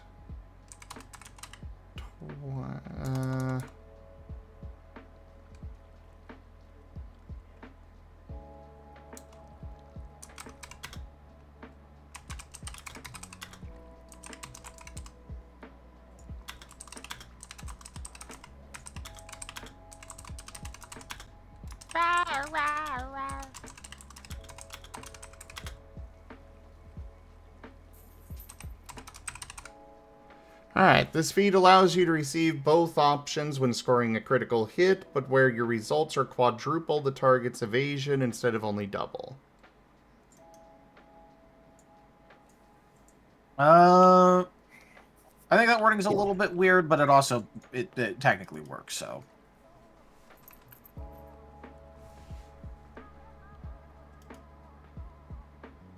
Well, do you have a better wording? Because it is a little weird, but I don't know how else to word it. Okay, here, let me... Currently, What page page is this 43. on? Yeah. Thank you.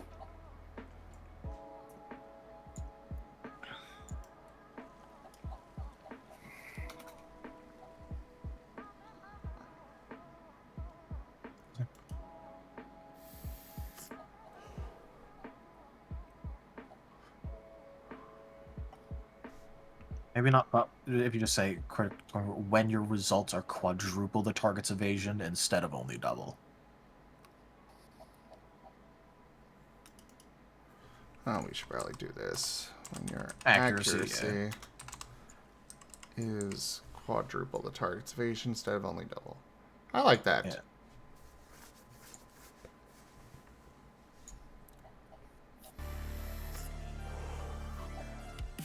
Look good? Yep. And considering it's quadruple instead of double, yeah, that'll be fine. If we were going with triple instead of double, I would be like, eh. No, basically you need to crit on your crit. Yeah. Which is why I thought it would be okay, because you literally are... You double the opponent's defenses and you still crit at that point. Like, you know... Kind of just made me feel like at that point you kind of deserve it. Yeah.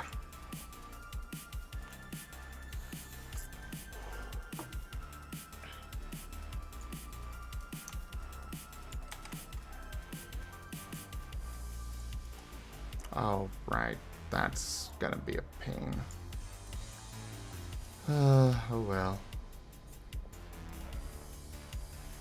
We can worry about that stuff later. So category, attack, none.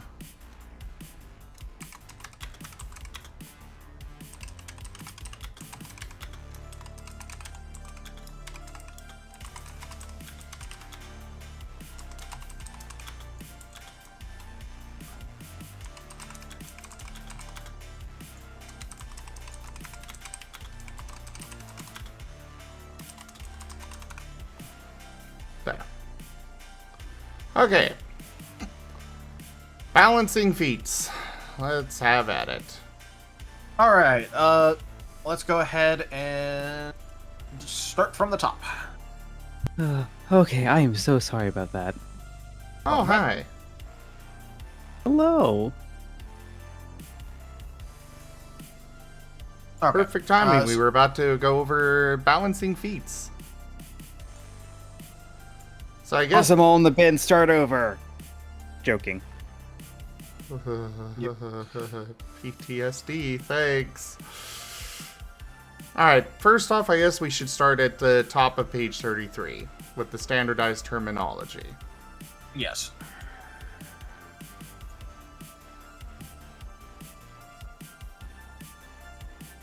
Starting off aura, some feats grant you auras.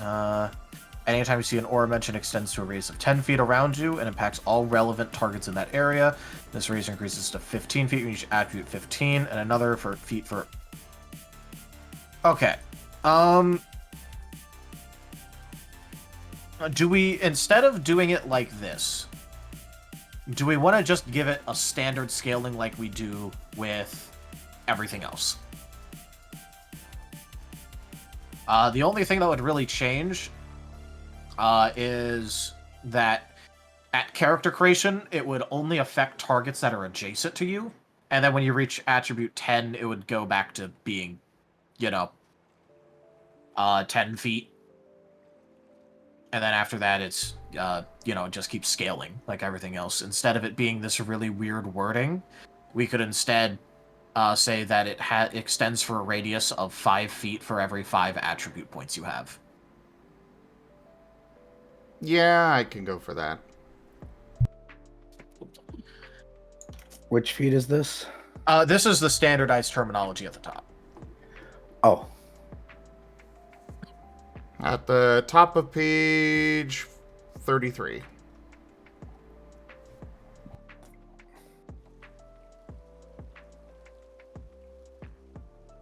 I wanted to have some standardized stuff so that way it's not every single one is being re-explained on how it works.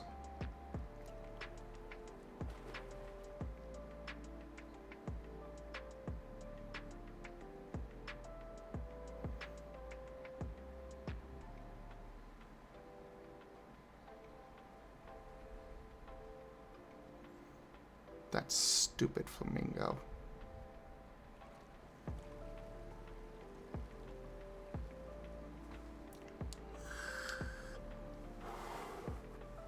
But yeah, I'm good with. I wanted it. I started it at the 10 feet because I didn't want it to feel completely useless. But for the sake of simplicity, it is better to just do 5 feet per 5 attributes. Besides, affecting all adjacent targets is still pretty decent. That True. character creation.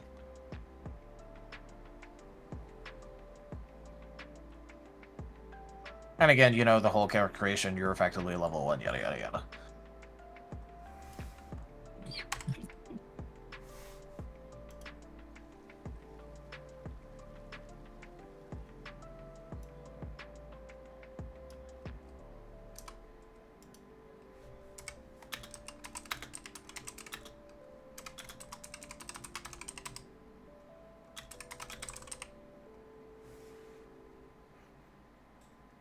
Alright. That good? Uh-huh.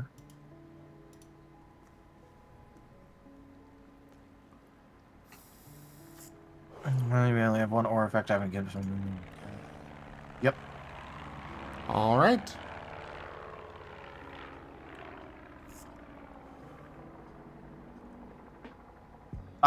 The only other thing that might be you might want to mention, because I don't see it mentioned right now, is that maintaining an aura costs a quick action every round. I was not necessarily planning on that for every aura feat. Every aura. Okay. Some of them, with, ones with particularly strong aura effects or that have the option for a stronger effect, those ones will require the action cost, but by default, they will not require something to maintain. Okay.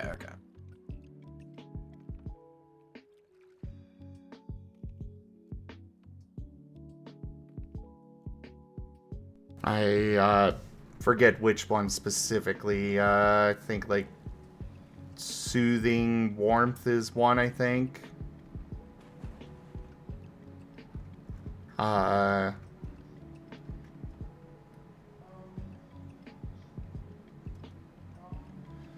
This feat grants you an aura that grants 1 point of preventative healing per turn to you and your allies.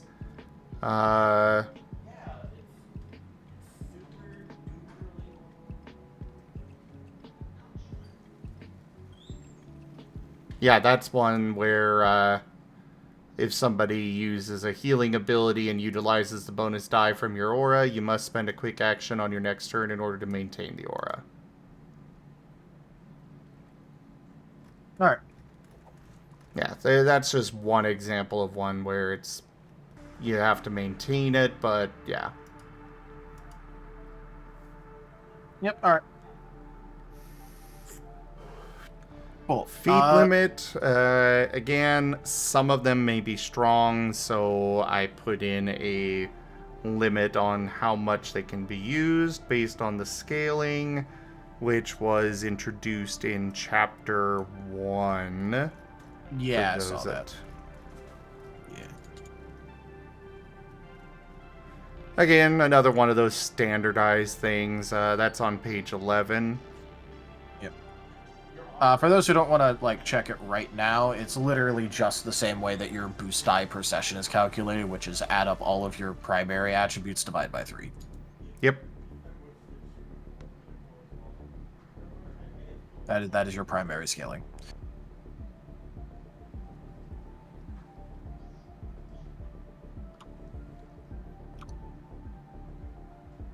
And then, of course, feet range, 10 feet per primary scale. So, any issues with the rest of that? I'm just giving that a read over now, but I see no opposition to it. I'm liking the standard terminology. Yeah. Pleases me greatly. Alright, so what were you wanting to go through then, Tao, for balancing and such? Yeah, so a couple of these. Obviously, anyone technically speaking can get any of these feats. For the, and any of these. Just, some of them require storyteller approval, yada yada. But just, technically speaking, anyone can get any of these. So, I wanted to bring up a couple of things that that was slightly, concerning to me in terms of balance. So, a lot of these are perfectly fine in a vacuum. However, I do want to bring up some other things. First of all, Jack of all trades. I think that this is a little bit, you need to have 5 out of affinity moves to even break even on this in terms of it being useful for anything.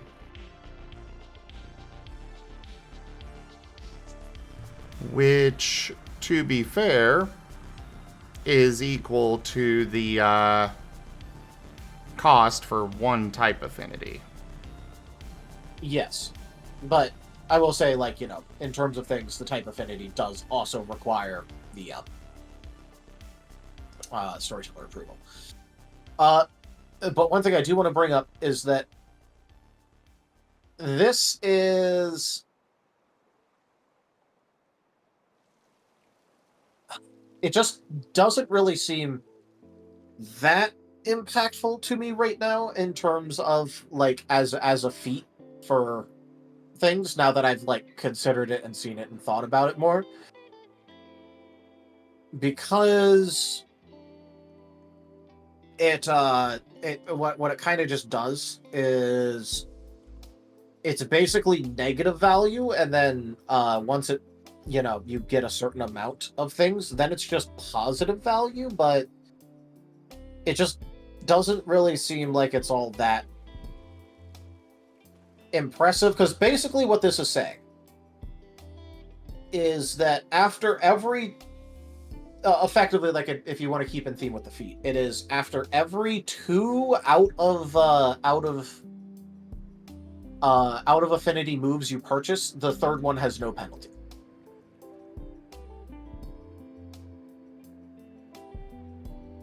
Which I don't know if that is at the impact we want this to be having.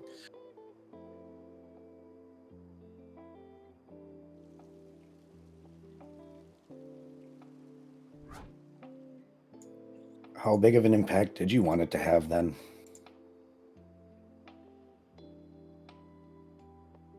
Well, because part of the useful part about it before was that it just reduced the scaling amount, because before we had it be a percentage scaling, and then I remember at some point it changed to being percent scaling, but it doesn't count against the cap of the move, and then now it's a flat rate, but it doesn't count against the cap of the move.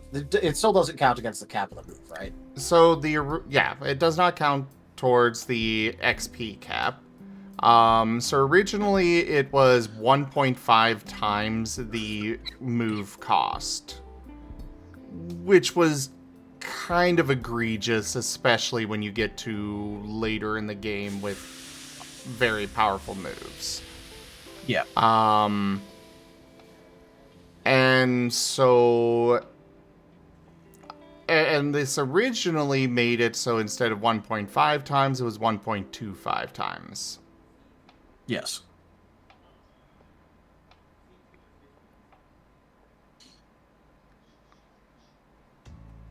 The part that I'm just considering is that the value in this is literally just to your EXP being spent and not to anything to do with the actual moves themselves. So if it counted against the cap, there is a very good argument for this because it basically, like, you know, reduces the cap hit as well. But because we don't want to be doing cap hits with that for, you know, out of type moves, I just wanted to bring up that this feat has very questionable utility to me in terms of the actual usage of it, because it kind of is literally all it ends up doing is it plays with your final XP amount. Like if you break Okay. it down. So I was wanting to bring up that we might want to consider something else to replace this instead of, like, you know, maybe not right now this second, but I wanted to bring up this potential issue. I personally don't think it's an issue.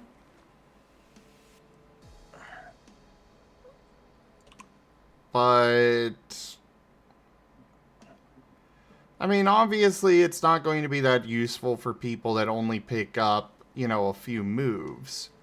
But those that want to pick up a whole bunch of different types of moves, like Vane has, I know I would like to pick up a lot of different types of moves with Squirrel. Ones that he's not going to have an affinity for, so this could be useful for him as well. I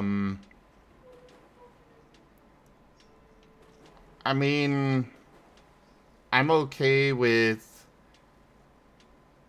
Well, we could make it a general feat instead of requiring basic affinity, for one. Though we would need another basic affinity feat to replace it. But I still think that this feat has merit. Okay. Yeah, I don't... Maybe it's just that I don't like it as an affinity feat with how it stands. It might just be that. Because it being a general feat, I'm a bit more amenable to. It's just that it being a part of the basic type is, as an affinity feat, it feels like it does very little for it being a restricted affinity feat.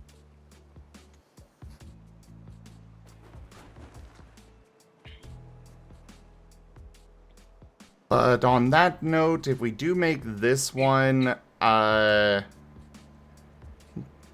general feat, I would probably say we should make Master of None also a general feat, but probably its prerequisite would be Jack of all trades, probably. And I am okay with reducing the 10 XP to, you know, we could make it 8 XP. But I'm a little more wary on that. Fair. We could talk about this more. I just wanted to more bring this into, like, to our attention. Well, actually, this is something that I'd like to kind of figure out now. Okay. In that case, I didn't really have feat replacements ready for this. Oh, we can... Because yeah. The feat replacements we can figure out later. Okay, okay. In terms of that, then, I think that...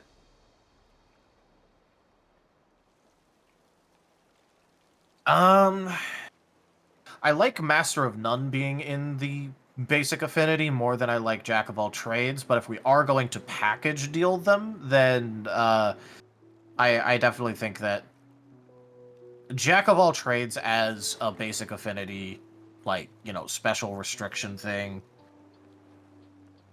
I don't know, it just feels really underwhelming to me, and that might just be a me problem, but I just wanted to, like, bring it up. I mean, I kind of concur. Like, I just kind of look at the feed and I'm just like, it is relatively boring. But also, I can kind of see, like,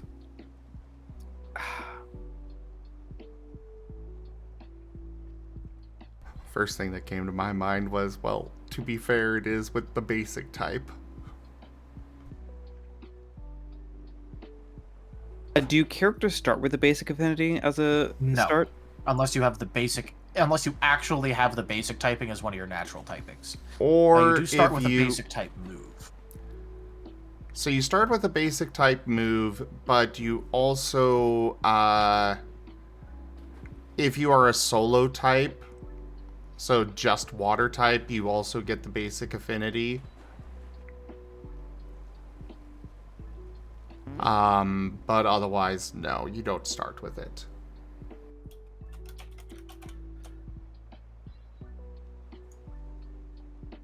Every character starts with 2 affinities. If you are Basic is an option.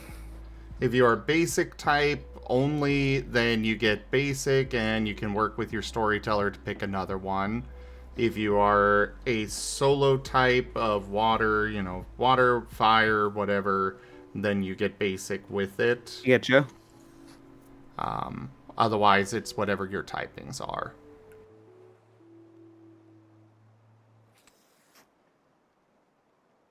Yeah.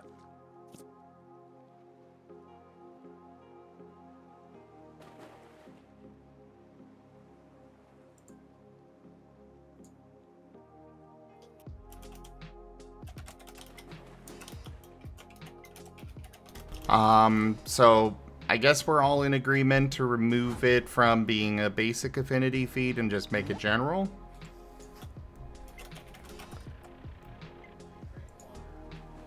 I am. Yeah. I don't see any reason to require the basic affinity. Alright, I won't actually do that right now because dealing with tables on this is a nightmare, so I will make note of it in the to-do list.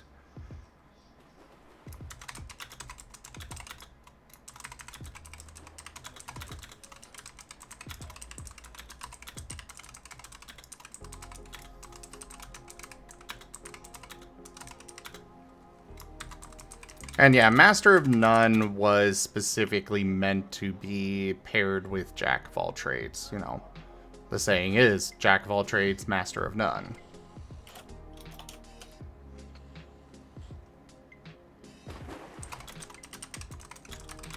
Yeah, it didn't have it as a prereq, so I didn't know if it was just for thematic purposes or if it was actually supposed to be a paired. Yeah, I could see an argument for requiring Jack of all trades as a prerequisite for Master of None. Yeah, when it's moved out, that is going to be. Yeah. Which does mean we're going to need 2 new basic affinity feats, but we can We could probably make one that plays with the whole thing with the basic subtypes. We'd probably make something with that. Yeah, we can. I think we can probably easily come up with some additional affinity feats for basic. Okay, I just had a random thought pop into my head. What about a chameleon-like feat that if you have the basic typing, you can, for, either a turn or like for just for an action, give yourself a different typing temporarily as a slight defensive option or offensive option. Like a 1/2 or 1 turn or so trashalizing.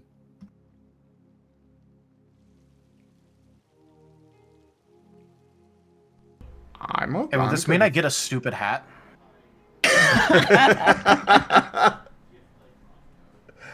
Maybe not overriding your secondary typing, but like maybe your basic fire. When you decide, well, hey, I don't like that water attack. I'm just gonna make myself a fire grass type, or fire nature type. Like a 1-turn reaction, you have like a little bit of everything in there. I'm good with it. Could be a really neat standout for them. We would probably have it be subject to the feat limit. Just because it could be a very powerful ability, but... That's why I feel like it'd be good for like a 1 or 2 turn limit, or maybe like a certain limit per long rest. Just so it doesn't become like a necessary pickup, but, you know, a nice flavor option. Yeah. I mean, it's definitely something that I'll pick up for Nova just from flavor. For obvious reasons. Nova obviously has to get a stupid hat. Well, he already has a hat, and, you know, he likes The his hat. Hat changes color. Well, specifically because I was going to give him an uncontrolled V gimmick. He already has a stupid hat. Make it a stupider hat. No, he needs a less stupid hat. He needs a smarter hat. Please give him smarter. Don't worry, he Protean uses as a his hat. feat? Is that what we're talking about, or something else, Furry? Protean is after you use a type, your type changes to that. Oh.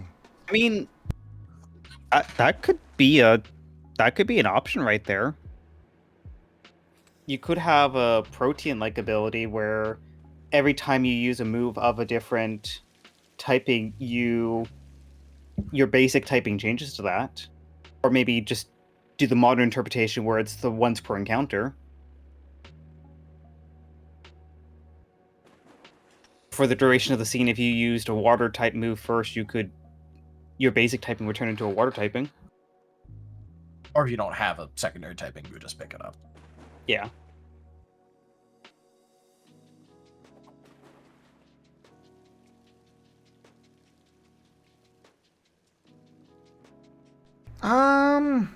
I kind of like the idea of letting them have a bit more control over it. Outside Kind of taking of the more them, terrestrialization style of it as opposed to the Protean. yeah. And I think you can find a good limit of, like, you know, how many charges you can do that per, like, short or long rest. Yeah. Yeah. Let's see. I need a name for this, so Type adoption. works for me.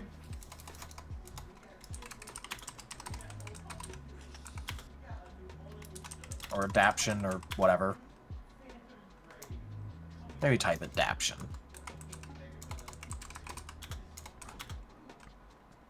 Adaptation actually sounds pretty good for a feat. For a feat name.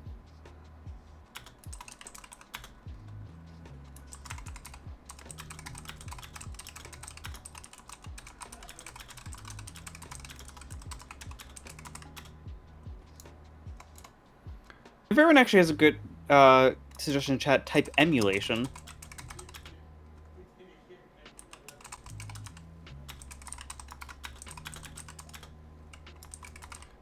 Alright, so... allows you to use your reaction to change your basic or one of your existing types to a new type. For 1 round, was it? I think the discussion would be what is the good balance, because I feel like if you just give complete free reign, then you will never be hit by a super effective move ever again. Well, that's where the feat limit would come in. You could only use it so often per full rest. Yeah. And I'd be okay with it being equal to the primary scale. Okay, so you could use it primary scale per day. Or, you know, per full rest. And do we want it to last for a turn, an amount of turns, the scene? I think if the limit is the skill per long rest, then that would in theory be a max of 5 per long rest, correct? 10. 10? 10.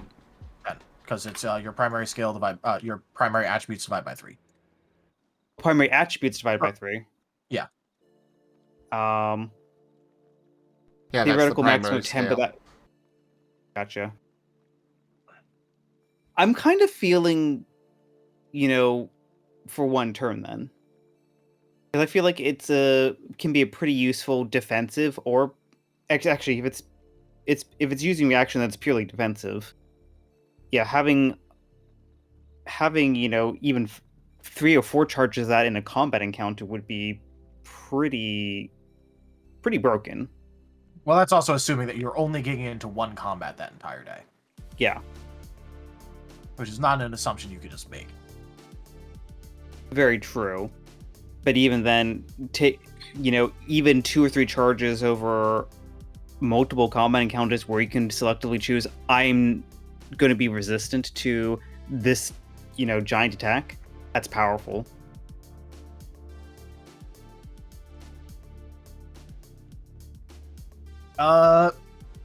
If we want to give it at least some, do we want to make it so that way? Do we want to make it so that way the change sticks until the end of your next turn? I say it'll stick for the scene. For the scene? Okay, in that case, we but might you- want to do primary scale halved. But you can end it early, or obviously you could just use the ability again. Yeah, we might want to do primary scale halved so it goes down to 5, but because if it's a scene-long change, I mean, you may be changing your strength/weakness, but on the flip side, the basic type has no strengths or weaknesses by default. yeah, So you are technically introducing new weaknesses while also... So you've got a fire type attack coming in, you're changing yourself to water type to get, strength against that. Well, now you have the water type weaknesses as well. So it is kind of that double-edged sword in a way. Very much a which- double-edged sword, but if we have, let's just say 3 charges that we can use. If I'm in a encounter in like a volcano against a bunch of like fire types, I've just basically given myself a strong defense. The vulnerability of the double-edged sword would require quite a balanced encounter. But, that's entirely on the storyteller. It's more monotyping than it can be extremely powerful. Nonetheless situational.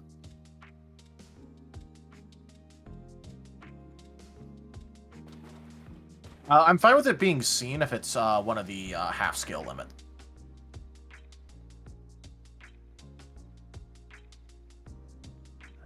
What are At your least thoughts, me Sarah? personally. Because I'm good with full feet limit and... I'm leaning more towards the half. Okay. If it's weak, we can always change it. People like buffs, they don't like debuffs. So if we make something stronger in the long run because it ended up being too weak up front, people like that. If we have to weaken something or something because it was too powerful, people are going to hate that. So let's be likable, devs, and make it possibly too weak at first and then strengthen it later if need be. Then people will just love us, right? That's how that works. And that's totally how that works. Yeah, I Now, know I people are gonna dislike me over the removing the XP per session. Well, I mean, Well- this is literally an experimental change that's only happening in like half the games, at least so far. All right, I need to AFK one more time before we switch over to the game.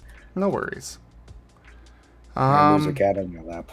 I would say two questions based on how it's worded right now.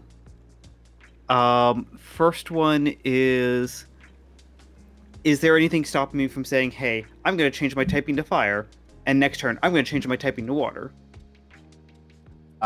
No, but it also, because it does also specify that you can change any of your types. Yeah. So no, there's nothing stopping you from doing that besides if you have the points to do it.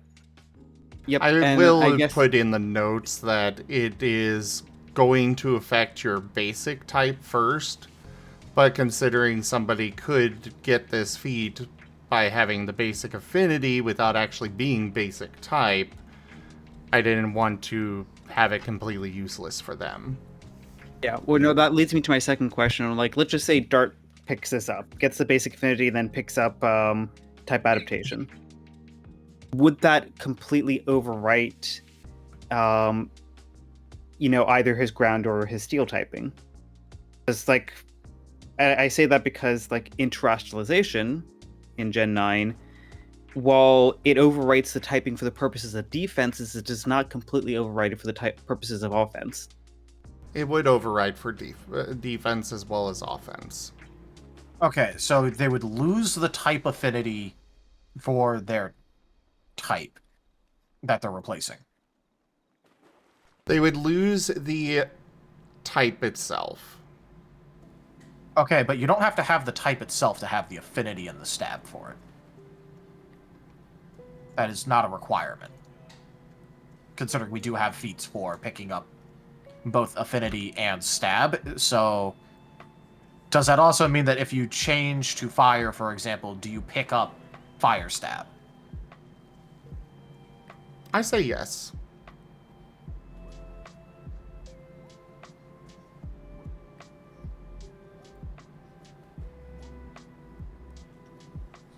Any opposition?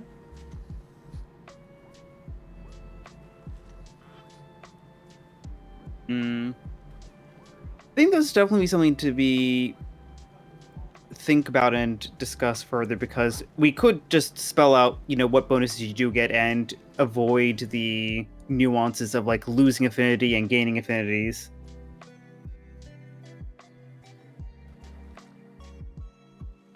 Spend the extra wording time here just saying, hey, this is the bonus you get by doing this action. Even if it is the exact same as, the affinity, the corresponding affinity feat. All right, back for just a half a second. I would say it doesn't give stat bonus. Make that a secondary feat that also gives stat bonus. Would be mastery, yeah. Master of adaptation, because otherwise it feels a little too far. The weaknesses and resistances I get, stab bonus, maybe add an additional feat for it. That's my input. Back to Okay. blowing my nose offensively. So basically have it so it doesn't replace your current stab, doesn't replace your current affinities. It just changes it for your defensive typing. And then for a mastery later on, You get the affinity bonus. you get the affinity bonus. I actually really do like that. My only issue there is I don't know about putting in another feat for that.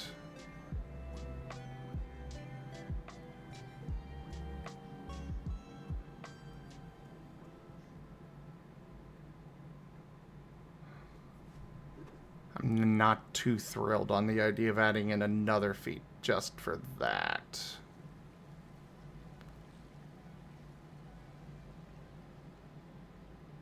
Okay, why?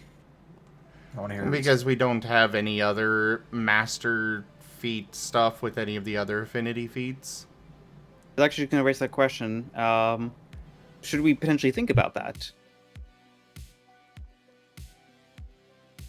I mean, as far as I was aware, we were going to be expanding this out again later. It was to have 3 at the beginning for these purposes anyways, was the idea. So if we are in fact going to be expanding out the type affinity feats again at some point, like, I don't see a reason why we can't have mastery type things.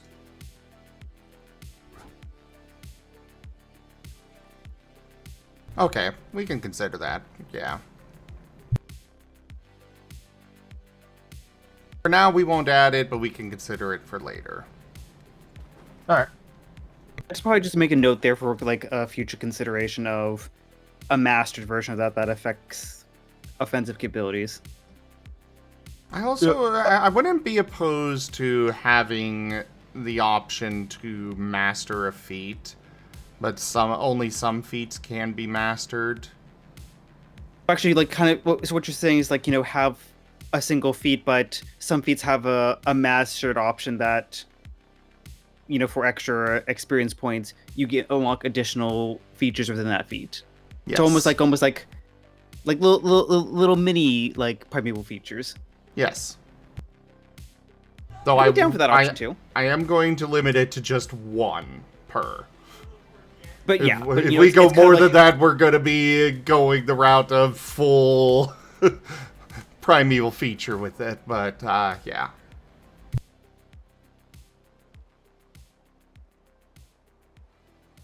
I could be down for that route too, where some features just kind of gain like an extra. Maybe their core idea might be a little bit too overpowered, but you can unlock further potential down the road. One other thing that I wanted to bring up, which is something I think is very important, so I want to squeeze this in, is the mythic feat Get Behind Me and the psionic feat Shared Pain. These are not auras, technically, and so you can have both active at a time, which is a little bit cancerous, so a little bit toxic. All right, give me 1 second, and then I'll take a look. All right. I'm just noting the feat masteries in the to-do list so we can, revisit that later.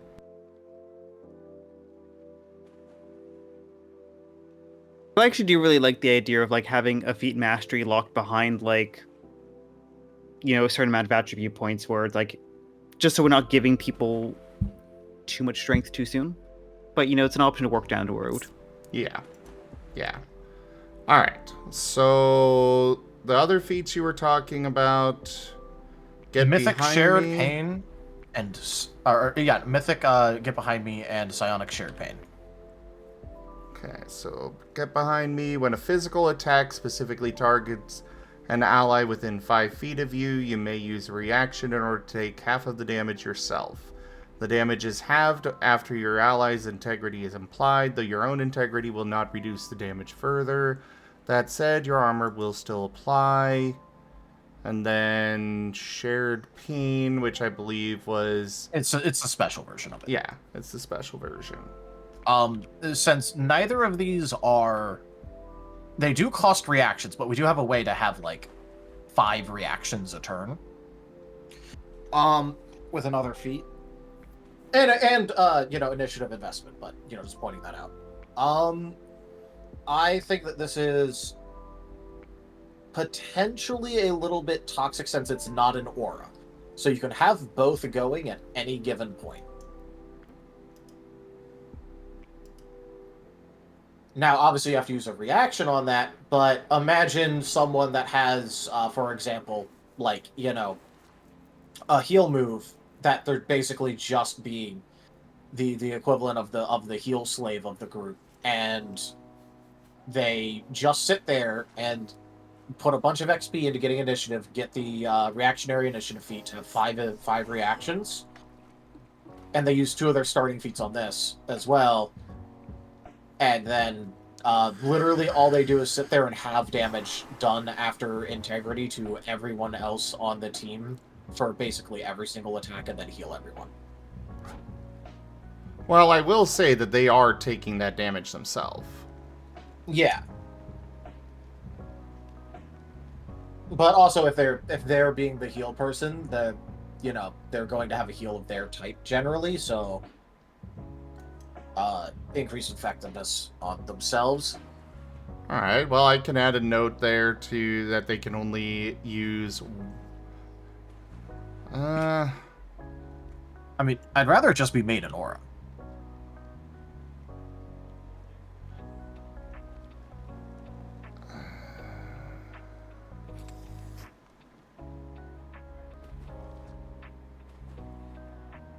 Like, I don't really know a good reason why these can't be auras. Well, mostly the fact of the idea that get behind me would be kind of odd if you're, using that and the person is 30 feet away from you. Well, I mean, it's also a 'Cause- little bit weird if they're in front of you, but... But the whole idea is you are moving to take part of the brunt of the attack yourself. Yeah. I just want to point out the kind of potentially problematic part about this in terms of some degenerate gameplay.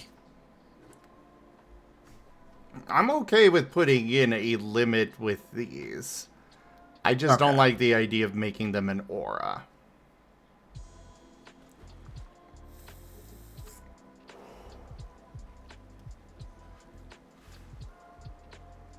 I guess we could change the name of the Get Behind Me. Because shared pain, that, that I can... That's understandable as, that could be arranged.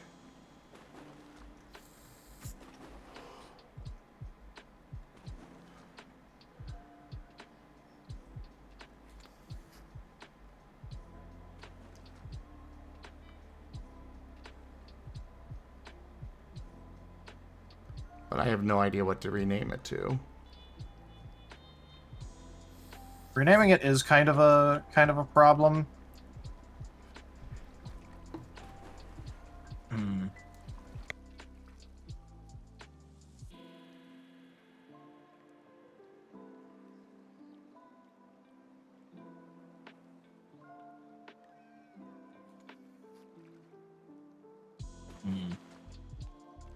Could change it to hit someone your own size. Kind of a taunt. Yeah, maybe. I'm back, by the way. Welcome back. Welcome back.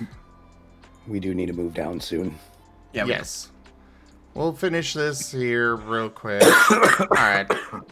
So we'll change it to hit someone your own size. And they can be auras.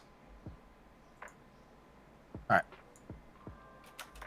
Because, I don't mind the effect, I just also... kind of a little bit of a... Yeah.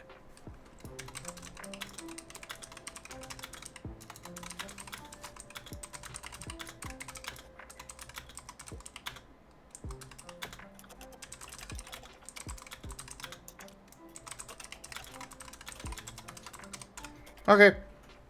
Well then, yeah, I think we're done with this then for this session. And I finally have ideas for where I can go with magic, so that's awesome. Yep. So yeah, thank you everybody for joining us today for this DevTales session. Check out our website, zgfgaming.com. We've got links for our Discord, Telegram, Mastodon, Blue Sky, Patreon, and more. They are on the website as well as down in the description below through our link tree. Thank you to my patrons, tippers, and subscribers. It is your support that keeps this channel alive and going. I cannot do this without your guys' help and your support, so thank you. Consider becoming a patron over at patreon.com/zgfgaming. It's one of the best ways to support the channel, though you can also do so by sharing the stream around, as well as coming by, hanging out, picking up packs of cards to stream loot, grabbing some merch over at zgfgaming.store, or by using our Humble Bundle partner link. But for now, thank you so much for joining. Don't forget to subscribe to our YouTube, and I bid you all the most fondest adieu. Bye-bye. Bye.